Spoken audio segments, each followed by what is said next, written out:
मुझे नवाजे तेरा कर्म है वरना तेरी रहमतों का बदला मेरी बंदगी नहीं। सत श्री अकाल, सलाम, नमस्ते एंड जय गुरुदेव। जिन्ने भी साडे दर्शक ने काशी टीवी ਨੂੰ देख रहे हैं ਉਹਨਾਂ ਦਾ ਸਵਾਗਤ ਹੈ ਸਾਡੇ ਹੈਲਥ ਟੋਕ ਸ਼ੋ ਵਿੱਚ। ਅੱਜ ਮੇਰੇ ਨਾਲ ਸਪੈਸ਼ਲ ਗੈਸਟ ਆਏ ਨੇ ਜੋ ਸਾਨੂੰ ਰੂਬਰੂ ਕਰਾਂਗੇ ਅਵੇਅਰਨੈਸ ਕਿ ਘਰੇਲੂ ਹਿੰਸਾ ਕੀ ਹੁੰਦਾ ਹੈ, ਡੋਮੈਸਟਿਕ ਵਾਇਲੈਂਸ ਦੇ ਬਾਰੇ ਤੇ ਡੋਮੈਸਟਿਕ ਅਬਿਊਜ਼ ਦੇ ਬਾਰੇ ਸਾਨੂੰ ਜਾਣਕਾਰੀ ਦੇਣ ਵਾਸਤੇ ਸਾਡੇ ਸਟੂਡੀਓ ਦੇ ਵਿੱਚ ਮੌਜੂਦ ਨੇ ਸੁਦੇਸ਼ ਜੀ ਜੋ ਸਾਨੂੰ ਰੂਬਰੂ ਕਰਾਂਗੇ ਅੱਜ ਦੀ ਸਾਰੀ ਅਵੇਅਰਨੈਸ ਜੋ ਕਿ ਡੋਮੈਸਟਿਕ ਵਾਇਲੈਂਸ ਤੇ ਹੈ। ਸੋ ਸਵਾਗਤ ਕਰਦੇ ਹਾਂ ਸੁਦੇਸ਼ ਜੀ ਦਾ। ਜੈ ਗੁਰਦੇਵ ਸੁਦੇਸ਼ ਜੀ। ਤੇ ਸਾਨੂੰ ਦੱਸੋ ਤੁਸੀਂ ਆਪਣੇ ਬਾਰੇ ਕਿ ਤੁਸੀਂ ਇਸ ਲਾਈਨ ਦੇ ਵਿੱਚ ਕਿਸ ਤਰੀਕੇ ਦੇ ਨਾਲ ਆਏ। ਓਕੇ, ਸੋ ਮੈਨੂੰ ਤਕਰੀਬਨ 24 ਸਾਲ ਹੋ ਗਏ ਹੁਣ ਇਸ ਲਾਈਨ ਦੇ ਵਿੱਚ ਕੰਮ ਕਰਦੀ ਨੂੰ। ਮੈਂ ਫੁੱਲ ਟਾਈਮ ਕੰਮ ਕਰਦੀ ਹਾਂ, ਡੋਮੈਸਟਿਕ ਵਾਇਲੈਂਸ ਸਰਵਿਸ ਮੈਨੇਜਰ ਹਨ ਤੇ ਉਹਦੇ ਨਾਲ ਮੈਂ ਡੋਮੈਸਟਿਕ ਵਾਇਲੈਂਸ ਰੈਫਿਊਜ ਜੋ ਹੋਸਟਲ ਹੁੰਦੀ ਆ ਹੋਮਲੈਸ ਵੂਮਨ ਐਂਡ ਚਿਲਡਰਨ ਉੱਥੇ ਰਹਿੰਦੇ ਹਨ ਤੇ ਉੱਤੋਂ ਦੀ ਮੈਂ ਆਪਣੀ ਓਨ ਕਮਿਊਨਿਟੀ ਇੰਟਰਸਟ ਕੰਪਨੀ ਸ਼ੁਰੂ ਕੀਤੀ ਆ 2014 ਦੇ ਵਿੱਚ ਤੇ ਉਹਦੇ ਵਿੱਚ ਮੈਂ ਡਾਇਰੈਕਟਰ ਆ ਤੇ ਉਹਦਾ ਨਾਮ ਹੈਗਾ ਸਿੱਖ ਵੂਮਨਸ ਐਕਸ਼ਨ ਨੈਟਵਰਕ ਤੇ ਉਹਦੇ ਨਾਲ ਅਸੀਂ ਆਪਣੀ ਕਮਿਊਨਿਟੀ ਪੰਜਾਬੀ ਔਰਤਾਂ ਦਾ ਸਪੋਰਟ ਕਰੀਦੇ ਆ ਡੋਮੈਸਟਿਕ ਵਾਇਲੈਂਸ ਦੇ ਕਰਕੇ। ਐਂਡ ਆਲਸੋ ਮੇਰੇ ਕੋਲ ਖੁਦ ਆਪਣੀ ਇੱਕ ਸਮੋਲ ਪ੍ਰਾਈਵੇਟ ਕੰਪਨੀ ਵੀ ਹੈਗੀ ਆ ਜਿਹਦੇ ਵਿੱਚ ਮੈਂ ਡੋਮੈਸਟਿਕ ਅਬਿਊਜ਼ ਅਵੇਅਰਨੈਸ ਤੇ ਹੈਲਥੀ ਰਿਲੇਸ਼ਨਸ਼ਿਪ ਗੇਮਸ ਡਿਜ਼ਾਈਨ ਕੀਤੀਆਂ ਨੇ ਤੇ ਉਹਦੇ ਨਾਲ ਅਸੀਂ ਸਕੂਲ ਦੇ ਵਿੱਚ ਉਹ ਗੇਮਸ ਲੈ ਕੇ ਜਾਂਦੇ ਆ ਤੇ ਬੱਚਿਆਂ ਨੂੰ ਅਸੀਂ ਸਿੱਖਿਆ ਦਿੰਦੇ ਆ ਹੈਲਥੀ ਰਿਲੇਸ਼ਨਸ਼ਿਪਸ ਦੇ ਬਾਰੇ। So as you know that Sudesh ji, woman with many talent. So ਤੁਹਾਨੂੰ ਕਿਸ ਚੀਜ਼ ਨੇ ਇਨਕਰੇਜ ਕੀਤਾ ਵੀ ਮੈਂ ਡੋਮੈਸਟਿਕ ਵਾਇਲੈਂਸ ਜਾਂ ਡੋਮੈਸਟਿਕ ਅਬਿਊਜ਼ ਦੇ ਵਿੱਚ ਹੀ ਜਾਣਾ? ਕੋਈ ਰੀਜ਼ਨ ਸੀ ਉਹਦਾ ਕਿ little bit tell me about your childhood. So I come from a very small town, a very white town, very white community and ਉੱਥੇ ਅਸੀਂ ਸਿਰਫ ਆਪਣੀ ਘਰ ਦੇ ਵਿੱਚ ਪੰਜਾਬੀ ਬੋਲਦੇ ਸੀਗੇ ਐਂਡ ਬਾਕੀ ਸਾਰੀ ਮੋਸਟਲੀ ਸਾਡੇ ਸਕੂਲ ਦੇ ਵਿੱਚ ਬਹੁਤ ਕੰਮ ਆਪਣੇ ਇੰਡੀਅਨ ਲੋਕ ਸੀਗੇ ਤੇ ਜਦੋਂ ਮੇਰਾ ਵਿਆਹ ਹੋ ਗਿਆ ਤਾਂ ਮੈਂ ਇੱਥੇ ਬਰਮਿੰਘਮ ਵਿੱਚ ਆਈ। ਸੋ ਐਕਚੁਅਲੀ ਈਵਨ ਮੈਂ ਪੰਜਾਬੀ ਕਮਿਊਨਿਟੀ ਤੋਂ ਫਿਰ ਵੀ ਮੇਰੇ ਲਈ ਕਾਫੀ ਕਲਚਰ ਸ਼ੌਕ ਸੀਗਾ ਮੂਵਿੰਗ ਹੇਅਰ ਐਂਡ ਫਿਰ ਜਦੋਂ ਮੈਂ ਇੱਥੇ ਆਈ ਸੀ ਉਹਦੇ ਨਾਲ ਮੈਂ ਦੇਖਿਆ ਕਿ ਕਾਫੀ ਲੋਕ ਦੇ ਵਿੱਚ ਪ੍ਰੋਬਲਮ ਸੀਗੀਆਂ ਐਂਡ ਐਕਚੁਅਲੀ ਮੇਰੀ ਜਦ ਮੈਂ ਛੋਟੀ ਸੀਗੀ ਮੈਂ ਹਮੇਸ਼ਾ ਸੋਚਦੀ ਸੀ ਮੈਂ ਲੋਕਾਂ ਦੀ ਹੈਲਪ ਕਰਨਾ ਚਾਹੁੰਦੀ ਹਾਂ ਐਂਡ ਸੋ ਮੈਂ ਸੋਚਦੀ ਮੈਂ ਨਰਸਿੰਗ ਦੇ ਵਿੱਚ ਜਾਊਂਗੀ ਜਾਂ ਮੈਂ ਪੁਲਿਸ ਜੁਆਇਨ ਕਰੂੰਗੀ ਜਾਂ ਮੈਂ ਕੁਛ ਨਾ ਕੁਛ ਕਰੂੰਗੀ ਬਟ ਐਕਚੁਅਲੀ ਜਦੋਂ ਆਫਟਰ ਆਈ ਹੈਡ ਮਾਈ ਸਨ ਜਦੋਂ ਮੇਰਾ ਲੜਕਾ ਪੈਦਾ ਹੋਇਆ ਫਿਰ ਮੈਂ ਉਸ ਵੇਲੇ ਸੋਚਿਆ ਕਿ I would like to do counselling ਹਾਂਜੀ ਐਂਡ ਸਪੋਰਟ ਆਪਣੀ ਔਰਤਾਂ ਨੂੰ ਸਪੋਰਟ ਕਰਨੇ ਨੂੰ ਕਿਉਂਕਿ ਮੈਂ ਸੋਚਿਆ ਸੀ ਕਿਉਂਕਿ ਮੇਰੇ ਕੋਲ ਪੰਜਾਬੀ ਲੈਂਗੁਏਜ ਹੈਗੀ ਆ ਅਤੇ ਮੈਂ ਪੰਜਾਬੀ ਦੇ ਵਿੱਚ ਕਾਉਂਸਲਿੰਗ ਕਰ ਸਕਦੀ ਹਾਂ। ਇਸ ਕਰਕੇ ਮੈਂ ਕਾਲਜ ਮੁੜ ਕੇ ਚਲੀ ਗਈ ਸੀਗੀ ਐਂਡ ਉਹ ਤੋਂ ਬਾਅਦ ਕਾਲਜ ਦੇ ਵਿੱਚ ਕਹਿੰਦੇ ਸੀ ਤੁਹਾਨੂੰ ਵੋਲੰਟੀਅਰਿੰਗ ਕਰਨੀ ਪੈਣੀ ਆ ਟ੍ਰੇਨਿੰਗ ਦੇ ਵਾਸਤੇ ਹੈ ਨਾ ਆਪਣੀ ਸਟੱਡੀ ਦੇ ਨਾਲ ਅਤੇ ਉਦੋਂ ਜਦੋਂ ਮੈਂ ਫਿਰ ਆਪਣੀ ਔਰਤਾਂ ਲਈ ਜਿੱਦਾਂ ਮੈਂ ਲੱਭੀ ਕਿਤੇ ਕੋਈ ਜਗ੍ਹਾ ਮਿਲੇ ਮੈਨੂੰ ਜਿੱਥੇ ਮੈਂ ਆਪਣੀ ਔਰਤਾਂ ਦੀ ਸਪੋਰਟ ਕਰ ਸਕਦੀ ਹਾਂ ਉੱਥੇ ਫਿਰ ਉਹਨੇ ਮੈਨੂੰ ਇੰਟਰੋਡਿਊਸ ਕੀਤਾ ਸੀ ਆਹ ਲਾਈਨ ਆਫ ਵਰਕ ਦੇ ਵਿੱਚ ਤੇ ਲੇਡੀਜ਼ ਜਿਹੜੀ ਹੋਮਲੈਸ ਲੇਡੀਜ਼ ਬੱਚੇ ਹੋਮਲੈਸ ਆ ਆਪਣੀ ਫੈਮਲੀਜ਼ ਦੇ ਨਾਲ ਡੋਮੈਸਟਿਕ ਅਬਿਊਜ਼ ਦੇ ਕਰਕੇ ਉੱਥੇ ਫਿਰ ਮੈਨੂੰ ਮੇਰੀ ਇੱਦਾਂ 1996 ਦੇ ਵਿੱਚ ਇੰਟਰੋਡਕਸ਼ਨ ਹੋਈ ਸੀਗੀ। ਉਸ ਤੋਂ ਬਾਅਦ ਤੁਸੀਂ ਫਿਰ ਮੁੜ ਕੇ ਨਹੀਂ ਦੇਖਿਆ ਇਸ ਲਾਈਨ ਦੇ ਵਿੱਚ? You enjoy so much your work that shows. Yes. ਤੇ ਜਿੱਦਾਂ ਸਾਡੇ ਵਿਊਅਰਸ ਨੂੰ ਤੁਸੀਂ ਦੱਸੋ ਡੋਮੈਸਟਿਕ ਵਾਇਲੈਂਸ ਹੁੰਦਾ ਕੀ ਹੈ ਜਿਨ੍ਹਾਂ ਨੂੰ ਨਹੀਂ ਪਤਾ ਕਿ ਡੋਮੈਸਟਿਕ ਵਾਇਲੈਂਸ ਦੇ ਕਈ ਅਸੀਂ ਸੁਣਦੇ ਹਾਂ ਕਿ ਘਰੇਲੂ ਅਤਿਆਚਾਰ ਹੋ ਰਿਹਾ ਪਰ ਸਾਨੂੰ ਉਹਦਾ ਮੀਨਿੰਗ ਇੱਕ ਪਤਾ ਨਹੀਂ ਹੁੰਦਾ ਵੀ ਕੀ ਮੀਨਿੰਗ ਹੈਗਾ। ਤੁਸੀਂ ਸਾਡੇ ਵਿਊਅਰਸ ਨੂੰ ਦੱਸੋਗੇ ਕਿ ਮੈਂ ਕੋਸ਼ਿਸ਼ ਕਰਦੀ ਪੰਜਾਬੀ ਦੇ ਵਿੱਚ ਸਮਝਾਉਣੇ ਕੋਈ ਨਹੀਂ ਤੁਸੀਂ ਜਿਹੜੀ ਮਰਜ਼ੀ ਲੈਂਗੁਏਜ ਯੂਜ਼ ਕਰ ਸਕਦੇ। ਸੋ ਗਵਰਨਮੈਂਟ ਦੇ ਕੋਲ ਇੱਕ ਡਿਸਕ੍ਰਿਪਸ਼ਨ ਹੈਗੀ ਆ ਡੈਫੀਨੇਸ਼ਨ ਹੈਗੀ ਆ ਡੋਮੈਸਟਿਕ ਵਾਇਲੈਂਸ ਦੇ ਕਰਕੇ ਡੋਮੈਸਟਿਕ ਵਾਇਲੈਂਸ ਕੀ ਆ ਤੇ ਉਹ ਕਹਿੰਦੇ ਅਸੀਂ ਇਹ ਡੋਮੈਸਟਿਕ ਵਾਇਲੈਂਸ ਰੈਕਗਨਾਈਜ਼ ਕਰਦੇ ਆ ਕਿ ਸਿਰਫ ਫਿਜ਼ੀਕਲ ਅਬਿਊਜ਼ ਨਹੀਂ ਹੈਗਾ ਕਿ ਸਾਡੇ ਕੋਈ ਹੱਥ ਚੁੱਕਦਾ ਆ ਸਿਰਫ ਉਹ ਡੋਮੈਸਟਿਕ ਅਬਿਊਜ਼ ਨਹੀਂ ਹੈਗਾ ਕਿ emotional abuse psychological abuse financial abuse sexual abuse ਕਿਸੇ ਨੂੰ ਕੰਟਰੋਲ ਕਰਨਾ ਉਹਨਾਂ ਨੂੰ ਚੋਇਸ ਨਹੀਂ ਆਪਣੀ ਖੁਦ ਦੀ ਨਹੀਂ ਕਿ ਉਹ ਕਿੱਥੇ ਜਾਂਦੇ ਆ ਕਿਹਨੂੰ ਮਿਲਦੇ ਆਪਣੇ ਫਰੈਂਡਸ ਨਾਲ ਬਾਹਰ ਜਾਂਦੇ ਆ ਜਾਂ ਉਹਨਾਂ ਦੇ ਕੱਪੜੇ ਇੱਦਾਂ ਦੀ ਚੀਜ਼ਾਂ ਤੁਸੀਂ ਕੰਟਰੋਲ ਕਰਦੇ ਕਿ ਉਹ ਕੀ ਪਾ ਸਕਦੇ ਕੀ ਨਹੀਂ ਪਾ ਸਕਦੇ ਆਪਣੇ ਰਿਸ਼ਤੇਦਾਰਾਂ ਨੂੰ ਮਿਲ ਸਕਦੇ ਜਾਂ ਨਹੀਂ ਮਿਲ ਸਕਦੇ ਉਹਨੂੰ ਡੋਮੈਸਟਿਕ ਅਬਿਊਜ਼ ਕਹਿੰਦੇ ਆ। ਤੇ ਸਿਰਫ ਇਹ ਨਹੀਂ ਹੈਗਾ ਕਿ ਡੋਮੈਸਟਿਕ ਅਬਿਊਜ਼ ਕੋਈ ਤੁਹਾਨੂੰ ਕਹੂਗਾ ਸਿੱਧਾ ਕਿ ਨਹੀਂ ਤੁਸੀਂ ਉਹਨਾਂ ਨੂੰ ਨਹੀਂ ਮਿਲ ਸਕਦੇ, ਪਰ ਕਦੇ ਕਦੇ ਸਾਡੀ ਕਮਿਊਨਿਟੀਜ਼ ਇੱਦਾਂ ਵੀ ਹੁੰਦੀ ਹੈ ਕਿ ਆਪਣੇ ਲੋਕੀ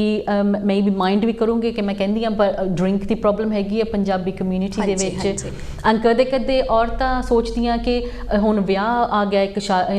ਕਿਸੇ ਦੀ ਪਾਰਟੀ ਆ ਗਈ ਕਿ ਮੈਂ ਖੁਦ ਜਾਣਾ ਨਹੀਂ ਚਾਹੁੰਦੀ ਬਿਕਾਜ਼ ਮੈਨੂੰ ਪਤਾ ਉੱਥੇ ਐਲਕੋਹਲ ਹੋਣੀ ਆ। ਫਿਰ ਕਿੰਨੇ ਲੋਕੀ ਸੋਚਦੀ ਇਹਦੀ ਖੁਦ ਦੀ ਆਪਣੀ ਮਰਜ਼ੀ ਆ, ਪਰ ਐਕਚੁਅਲੀ ਉਹਦੀ ਮਰਜ਼ੀ ਨਹੀਂ ਹੈਗੀ ਕਿਉਂਕਿ ਜਿਨ੍ਹਾਂ ਨੂੰ ਪਤਾ ਕਿ ਮੇਰੇ ਘਰ ਦੇ ਵਿੱਚ ਟਰਬਲ ਹੋਣੀ ਆ ਉੱਥੇ ਜਾ ਕੇ ਬਾਅਦ ਦੇ ਵਿੱਚ ਬਿਕਾਜ਼ ਉੱਥੇ ਡਰਿੰਕ ਹੋਣੀ ਆ ਤਾਂ ਇਹਨਾਂ ਨੇ ਡਰਿੰਕ ਪੀ ਲੈਣੀ ਆ, ਇਸ ਕਰਕੇ ਉਹ ਚੋਇਸ ਬਣਾਉਂਦੇ। ਉਹ ਕੋਈ ਚੋਇਸ ਨਹੀਂ ਹੁੰਦੀ, ਉਹ ਮਜਬੂਰੀ ਹੁੰਦੀ ਆ ਤੇ ਉਸ ਮਜਬੂਰੀ ਨੂੰ ਵੀ ਅਸੀਂ ਡੋਮੈਸਟਿਕ ਅਬਿਊਜ਼ ਕਹਿ ਸਕਦੇ ਆ ਕਿ ਕੋਈ ਖੁਦ ਆਪਣੀ ਚੋਇਸ ਫ੍ਰੀਲੀ ਨਹੀਂ ਬਣਾ ਸਕਦਾ, ਉਹਨੂੰ ਵੀ ਅਸੀਂ ਡੋਮੈਸਟਿਕ ਅਬਿਊਜ਼ ਕਹਿੰਦੇ ਆ। ਸੋ ਬੇਸਿਕਲੀ ਜਦੋਂ ਤੁਸੀਂ ਆਪਣੀ ਮਰਜ਼ੀ ਦੇ ਨਾਲ ਕੁਝ ਨਹੀਂ ਕਰਦੇ ਉਸ ਟਾਈਮ ਤੇ ਕੋਈ ਵੀ ਚੀਜ਼ ਤੁਹਾਨੂੰ ਫੋਰਸ ਕਰਕੇ ਜਿਹੜੀ ਕੀਤੀ ਜਾਂਦੀ ਆ ਉਹਨੂੰ ਅਸੀਂ ਅਬਿਊਜ਼ ਦੀ ਨਜ਼ਰ ਦੇ ਨਾਲ ਦੇਖਦੇ ਆ। ਤੇ ਫਿਜ਼ੀਕਲ ਅਬਿਊਜ਼ ਜਿਹੜਾ ਹੈਗਾ ਸੁਦੇਸ਼ ਇਹ ਸਾਡੇ ਕਲਚਰ ਦੇ ਵਿੱਚ ਕਾਫੀ ਦੇਖਣ ਨੂੰ ਮਿਲਦਾ ਹੈ। ਮੇਨਲੀ ਫਰਸਟ ਸਟੈਪ ਜਿਹੜਾ ਹੁੰਦਾ ਕਿ ਕੋਈ ਵੀ ਕਨਫਰਮ ਕਰਦਾ ਹੈਗਾ ਤੇ ਜ਼ਿਆਦਾਤਰ ਫਿਜ਼ੀਕਲੀ ਅਟੈਕ ਨੂੰ ਜ਼ਿਆਦਾ ਮੰਨਿਆ ਜਾਂਦਾ, ਇਮੋਸ਼ਨਲੀ ਕਈ ਵਾਰੀ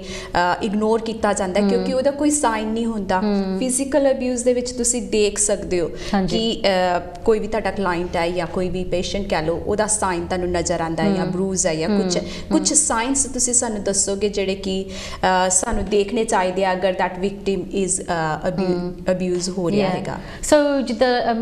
ਡਿਪਰੈਸ਼ਨ ਦੇ ਵਿੱਚ ਜਿਹੜਾ ਕੋਈ ਚਲ ਜਾਂਦਾ ਆ, ਆਈਸੋਲੇਸ਼ਨ ਦੇ ਵਿੱਚ ਚਲ ਜਾਂਦਾ, ਜਿਹੜੇ ਕੋਈ ਇੱਦਾਂ ਵਿਆਹ ਸ਼ਾਦੀ ਕੋਈ ਹੋਣ ਲੱਗੀ ਤਾਂ ਉਹ ਖੁਸ਼ ਨਹੀਂ ਹੈਗੇ ਕਿ ਵਿਆਹ ਸ਼ਾਦੀ ਹੋਣੀ ਆ ਜਾਂ ਪਾਰਟੀ ਹੋਣੀ ਹੈ ਜਾਂ ਪਾਰਟੀ 'ਚ ਨਹੀਂ ਆਉਂਦੇ ਹੈਗੇ, ਜਾਂ ਫਿਰ ਜਿੱਦਾਂ ਲਾਈਕ ਹਮੇਸ਼ਾ ਟਾਈਮ ਚੈੱਕ ਕਰੀ ਜਾਣਾ ਆਪਣੀ ਘੜੀ ਤੇ, ਜਾਂ ਫਿਰ ਜਦੋਂ ਫੋਨ ਆਉਂਦਾ ਉਸੇ ਵੇਲੇ ਚੱਕਣਾ ਪੈਣਾ ਜਾਂ ਉਸੇ ਵੇਲੇ ਜਵਾਬ ਦੇਣਾ ਪੈਂਦਾ ਟੈਕਸਟ ਮੈਸੇਜ ਨੂੰ ਜਾਂ ਜੋ ਵੀ ਹੈਗਾ। ਇੱਦਾਂ ਦੀ ਚੀਜ਼ਾਂ ਇਮੋਸ਼ਨਲ ਸਾਈਕੋਲੋਜੀਕਲ ਅਬਿਊਜ਼ ਦਿਸਦਾ ਆ। ਉੱਤੋਂ ਦੀ ਜਿੱਦਾਂ ਕਿ ਜਿਹੜੀ ਐਵੀਡੈਂਸ ਜਿੱਦਾਂ ਤੁਸੀਂ ਕਹਿੰਦੇ ਕਿ ਫਿਜ਼ੀਕਲ ਅਬਿਊਜ਼ ਦੇ ਨਾਲ ਐਵੀਡੈਂਸ ਹੁੰਦੀ ਹੈ ਕਿ ਬਰੂਇਜ਼ਿੰਗ ਤੁਸੀਂ ਡਾਕਟਰ ਨੂੰ ਦਿਖਾ ਸਕਦੇ ਆ ਕਿ ਮੇਰੇ ਨਾਲ ਇੱਦਾਂ ਹੋਈ ਆ ਜਾਂ ਪੁਲਿਸ ਨੂੰ ਤੁਸੀਂ ਦਿਖਾ ਸਕਦੇ ਆ। ਜਿੱਦਾਂ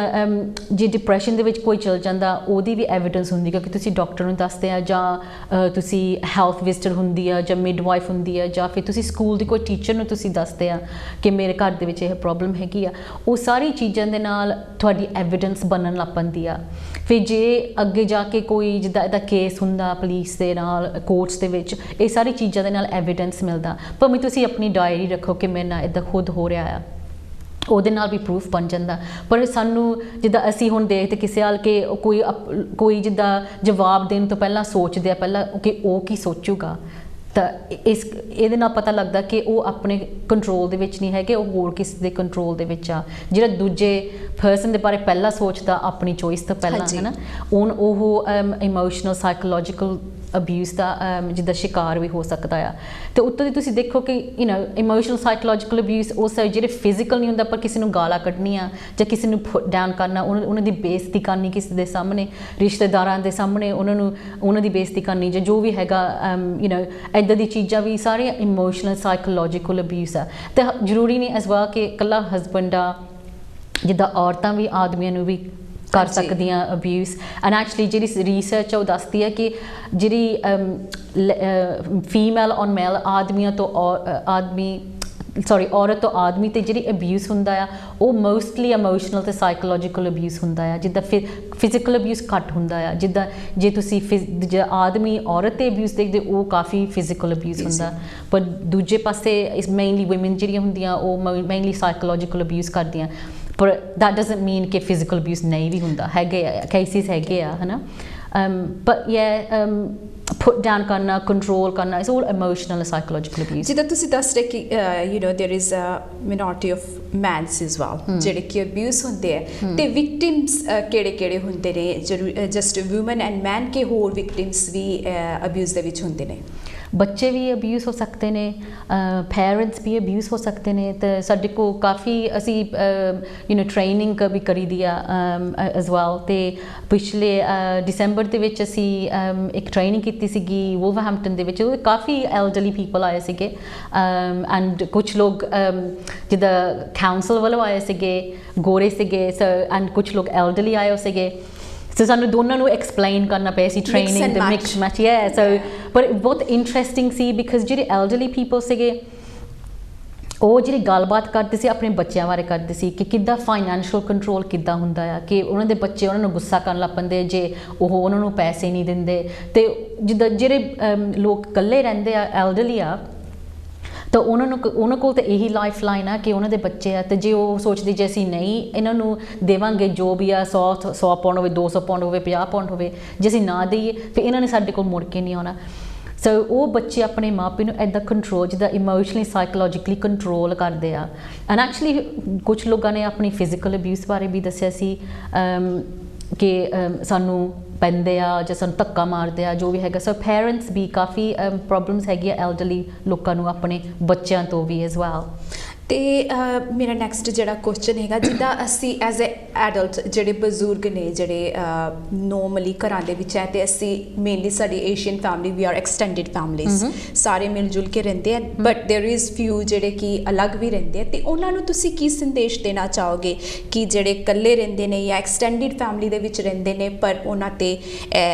ਘਰੇਲੂ ਜਿਹੜੀ ਹਿੰਸਾ ਹੋ ਰਹੀ ਹੈ, ਉਹਨਾਂ ਨੂੰ ਕੀ ਸਟੈਪ ਲੈਣਾ ਚਾਹੀਦਾ? ਕਈਆਂ ਨੂੰ ਅਲਾਉਡ ਨਹੀਂ ਹੁੰਦਾ ਵੀ ਅਸੀਂ ਘਰੋਂ ਦੀ ਵੀ ਬਾਹਰ ਨਿਕਲੀਏ, ਤੇ ਆਮ ਸ਼ੋਰ ਕਈ ਸਾਡਾ ਇਸ ਟਾਈਮ ਤੇ ਟੀਵੀ ਦੇਖ ਰਹੇ ਹੋਣਗੇ, ਉਹਨਾਂ ਨੂੰ ਤੁਸੀਂ ਕੀ ਇੱਕ ਸੰਦੇਸ਼ ਦੇਣਾ ਚਾਹੋਗੇ ਕਿ ਉਹ ਕੀ ਕਰਨ ਜਿਹਦੇ ਕਰਕੇ ਉਹ ਇਸ ਤੋਂ ਬਾਹਰ ਨਿਕਲ ਸਕਣ? ਮੈਂ ਕਹੂੰਗੀ ਕਿ ਤੁਸੀਂ ਸਾਨੂੰ ਕੰਟੈਕਟ ਕਰੋ, ਸਾਡਾ ਫੇਸਬੁੱਕ ਤੇ ਸਿੱਖ ਵੂਮਨਸ ਐਕਸ਼ਨ ਨੈਟਵਰਕ ਫੇਸਬੁੱਕ ਤੇ ਸਾਨੂੰ ਕੰਟੈਕਟ ਕਰੋ ਜਾਂ ਸਾਨੂੰ ਫੋਨ ਕਰੋ, ਸਾਰੇ ਡੀਟੇਲਸ ਹੈਗੇ ਉੱਤੇ, ਸਾਡੀ ਵੈਬਸਾਈਟ ਤੇ ਵੀ ਡੀਟੇਲਸ ਹੈਗੇ ਆ, ਤੇ ਤੁਸੀਂ ਸਾਨੂੰ ਦੱਸੋ ਕਿ ਪ੍ਰੋਬਲਮ ਕੀ ਆ। ਅਸੀਂ ਇਸ ਬਿਜ਼ਨਸ ਦੇ ਵਿੱਚ ਨਹੀਂ ਹੈਗੇ ਕਿ ਅਸੀਂ ਕਹਿੰਦੇ ਕਿਸੇ ਨੂੰ ਕਿ ਤੁਸੀਂ ਆਪਣਾ ਘਰ ਛੱਡੋ, ਤੁਸੀਂ ਇੱਦਾਂ ਕਰੋ, ਰਿਪੋਰਟ ਕਰੋ ਪੁਲਿਸ ਨੂੰ। ਅਸੀਂ ਸਿਰਫ ਜਿਹੜੇ ਚਾਹੁੰਦੇ ਆ ਪੁਲਿਸ ਕੋਲ ਜਾਣਾ ਜਾਂ ਕਹਿੰਦੇ ਕਿ ਮੇਰੇ ਘਰ ਦੇ ਵਿੱਚ ਰਹਿਣਾ ਮੇਰੇ ਲਈ ਸੇਫ ਨਹੀਂ ਹੈਗਾ, ਕਿਉਂਕਿ ਮੈਨੂੰ ਖਤਰਾ ਹੈ, ਮੇਰੇ ਬੱਚਿਆਂ ਨੂੰ ਖਤਰਾ ਆ, ਉਹਨਾਂ ਦੀ ਅਸੀਂ ਮਦਦ ਕਰਦੇ ਕਿ ਅਸੀਂ ਉਹਨਾਂ ਨੂੰ ਘਰੋਂ ਦੇ ਵਿੱਚੋਂ ਕੱਢੀਏ, ਕਿ ਕੋਈ ਸੇਫ ਜਗ੍ਹਾ ਦੇ ਵਿੱਚ ਲੈ ਕੇ ਜਾਈਏ। ਪਰ ਅਸੀਂ ਹਰ ਇੱਕ ਬੰਦੇ ਤੀਵੀਂ ਨੂੰ ਕਹਿੰਦੇ ਨਹੀਂ ਹੈਗੇ ਕਿ ਤੁਹਾਨੂੰ ਆਪਣਾ ਘਰ ਛੱਡਣਾ ਚਾਹੀਦਾ, ਬਿਕਾਜ਼ ਜਿੱਥੇ ਡੋਮੈਸਟਿਕ ਅਬਿਊਜ਼ ਦੀ ਗੱਲ ਆਉਂਦੀ ਆ, ਉਹਨਾਂ ਲੋਕਾਂ ਕੋਲ ਚੋਇਸ ਨਹੀਂ ਹੁੰਦੀ, ਤੇ ਸਾਡਾ ਹੱਕ ਨਹੀਂ ਬਣਦਾ ਕਿ ਅਸੀਂ ਵੀ ਉਹਨਾਂ ਕੋਲ ਉਹ ਚੋਇਸ ਖੋਹ ਲਈਏ। ਹਮੇਸ਼ਾ ਉਹਨਾਂ ਦੀ ਚੋਇਸ ਹੁੰਦੀ ਹੈ ਕਿ ਉਹ ਕੀ ਕਰਨਾ ਚਾਹੁੰਦੇ ਆ। ਤੇ ਮੈਂ ਕਹਿੰਦੀ ਕਿ ਤੁਸੀਂ ਕਿਸੇ ਨੂੰ ਦੱਸੋ, ਤੁਸੀਂ ਹੈਲਪ ਮੰਗੋ। ਜੇ ਤੁਸੀਂ ਸਾਨੂੰ ਨਹੀਂ ਕੰਟੈਕਟ ਕਰਦੇ, ਜੇ ਤੁਹਾਡੇ ਕੋਲ ਕੋਈ ਕਮਿਊਨਿਟੀ ਸੈਂਟਰ ਦੇ ਵਿੱਚ ਜਾਂਦੇ ਆ, ਤੁਸੀਂ ਉਹਨਾਂ ਨੂੰ ਦੱਸੋ, ਜਾਂ ਤੁਸੀਂ ਬੱਚਿਆਂ ਨੂੰ ਜਦੋਂ ਸਕੂਲੇ ਛੱਡਦੇ ਆ, ਤੁਸੀਂ ਆਪਣੇ ਟੀਚਰ ਦੇ ਨਾਲ ਵੀ, ਉੱਥੇ ਸਕੂਲ ਦੀ ਟੀਚਰ ਦੇ ਨਾਲ ਵੀ ਗੱਲ ਕਰ ਸਕਦੇ, ਉਹ ਵੀ ਸਾਨੂੰ ਫਿਰ ਕੰਟੈਕਟ ਕਰ ਸਕਦੇ ਆ, ਹੈ ਨਾ। ਸੋ ਇਸ ਤਰ੍ਹਾਂ ਜਿਹੜੇ ਪ੍ਰੋਫੈਸ਼ਨਲ ਲੋਕੀ ਹੁੰਦੇ, ਉਹਨਾਂ ਨੂੰ ਸਾਰਿਆਂ ਨੂੰ ਟ੍ਰੇਨਿੰਗ ਮਿਲੀ ਹੁੰਦੀ ਹੈ ਇਸ ਗੱਲ ਦੇ ਵਿੱਚ, ਡੋਮੈਸਟਿਕ ਅਬਿਊਜ਼ ਦੇ ਵਿੱਚ, ਉਹਨਾਂ ਨੂੰ ਪਤਾ ਹੈ ਕਿ ਕਿਹਨੂੰ ਅਸੀਂ ਕੰਟੈਕਟ ਕਰਨਾ ਆ। ਤੇ ਮੈਂ ਇਹ ਵੀ ਕਹਿਣਾ ਚਾਹੁੰਦੀ ਬਿਕਾਜ਼ ਕਿ ਆਪਣੇ ਡੋਮੈਸਟਿਕ ਅਬਿਊਜ਼ ਜਿਹੜਾ ਹੈਗਾ, ਜਿੱਦਾਂ ਗੋਰਿਆਂ ਦੇ ਵਿੱਚ ਆਮ ਸਿਰਫ ਇੱਕ ਪਰਪੇਟਰੇਟਰ ਹੁੰਦਾ, ਜਿਹੜਾ ਆਦਮੀ ਹੋਵੇ ਜਾਂ ਔਰਤ ਹੋਵੇ ਜੋ ਅਬਿਊਜ਼ ਕਰਦਾ ਹੈ। ਪਰ ਜਿਹੜੀ ਸਾਡੀ ਕਮਿਊਨਿਟੀ, ਬਿਕਾਜ਼ ਅਸੀਂ ਇਹ ਐਕਸਟੈਂਡਡ ਫੈਮਿਲੀ ਦੇ ਵਿੱਚ ਰਹਿੰਦੇ ਆ, ਤੇ ਸਾਡੀ ਜਿਹੜੀ ਕਲਚਰ ਹੈਗੀ, ਕਿ ਸਾਡੀ ਕਮਿਊਨਿਟੀ ਵੀ ਸਾਡੀ ਬਿਜ਼ਨਸ ਜਾਣਦੀ ਆ, ਤੇ ਜਦੋਂ ਸਾਡੀ ਕਮਿਊਨਿਟੀ ਦੇ ਵਿੱਚ ਡੋਮੈਸਟਿਕ ਅਬਿਊਜ਼ ਹੁੰਦਾ ਆ, ਤੇ ਉਹ ਇੱਕ ਪਰਪੇਟਰੇਟਰ ਨਹੀਂ ਹੁੰਦਾ, ਮਲਟੀਪਲ ਪਰਪੇਟਰੇਟਰਸ ਹੁੰਦੇ ਆ। ਕਦੇ ਇਨ-ਲੋਜ਼ ਹੁੰਦੇ ਆ, ਸਿਸਟਰ ਇਨ-ਲੋਜ਼, ਮਦਰ ਇਨ-ਲੋਜ਼, ਫਾਦਰ ਇਨ-ਲੋਜ਼, ਤੇ ਉਹ ਤੋਂ ਅੱਗੇ ਤਾਏ ਚਾਚੇ, ਐਕਸਟਰਾ ਅੱਗੇ ਵੱਧਦੀ ਜਾਂਦੇ ਆ, ਸਾਰੇ ਲੋਕੀ ਉਹ ਪਰਪੇਟਰੇਟ ਕਰਦੇ ਆ। ਉੱਤੋਂ ਦੀ ਜੇ ਤੁਹਾਨੂੰ ਲੈਂਗੁਏਜ ਨਹੀਂ ਹੈਗੀ, ਉਹਦੇ ਕਰਕੇ ਤੁਹਾਨੂੰ ਪ੍ਰੋਬਲਮ ਹੁੰਦੀ ਹੈ, ਜਾਂ ਤੁਹਾਡੀ ਇਮੀਗ੍ਰੇਸ਼ਨ ਸਟੇਟਸ ਪੱਕੀ ਨਹੀਂ ਹੈਗੀ, ਉਹਦੇ ਕਰਕੇ ਤੁਹਾਨੂੰ ਪ੍ਰੋਬਲਮ ਹੁੰਦੀ ਹੈ। ਸਾਡਾ ਜਿਹੜਾ ਫੇਥ ਆ, ਜਿੱਦਾਂ ਅਸੀਂ ਮੰਨਦੇ ਆ, ਜੋ ਜਿਹੜੇ ਕਿਸੇ ਰੱਬ ਨੂੰ ਵੀ ਅਸੀਂ ਮੰਨਦੇ ਆ, ਉਹ ਲੋਕੀ ਸਾਨੂੰ ਕਹਿੰਦੇ ਕਿ ਤੁਹਾਡਾ ਰਿਲੀਜਨ ਇੱਦਾਂ ਦਾ ਕਿ ਤੁਸੀਂ ਘਰ ਦੇ ਵਿੱਚੋਂ ਬਾਹਰ ਨਹੀਂ, ਤੁਹਾਨੂੰ ਉਹੀ ਕਰਨਾ ਪੈਣਾ ਜੋ ਤੁਹਾਨੂੰ ਕਿਹਾ ਗਿਆ, ਜਾਂ ਤੁਹਾਡੀ ਕਲਚਰ ਇੱਦਾਂ ਕਹਿੰਦੀ ਆ। ਇਹ ਸਾਰੀਆਂ ਚੀਜ਼ਾਂ ਨਾ ਇਕੱਠੀਆਂ ਕਰਕੇ ਇੰਨੀ ਪ੍ਰੈਸ਼ਰ ਪੈਂਦੀ ਆ ਜਿਹੜਾ ਵਿਕਟਿਮ ਆ ਉਹਨਾਂ ਤੇ ਉਹਨਾਂ ਕੋਲ ਕਦੇ ਉਹ ਸੋਚਦੇ ਕਿ ਸਾਡੇ ਕੋਲ ਚੋਇਸ ਨਹੀਂ ਹੈਗੀ, ਅਸੀਂ ਕੁਝ ਕਰ ਨਹੀਂ ਸਕਦੇ।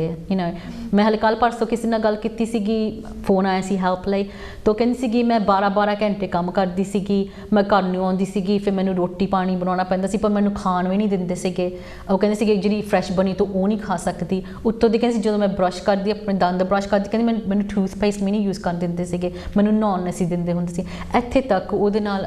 ਅਬਿਊਜ਼ ਹੁੰਦਾ ਸੀਗਾ। ਤਾਂ ਫਿਜ਼ੀਕਲੀ ਕਿਸੇ ਨਾਲ ਮਾਰਿਆ ਨਹੀਂ ਸੀ,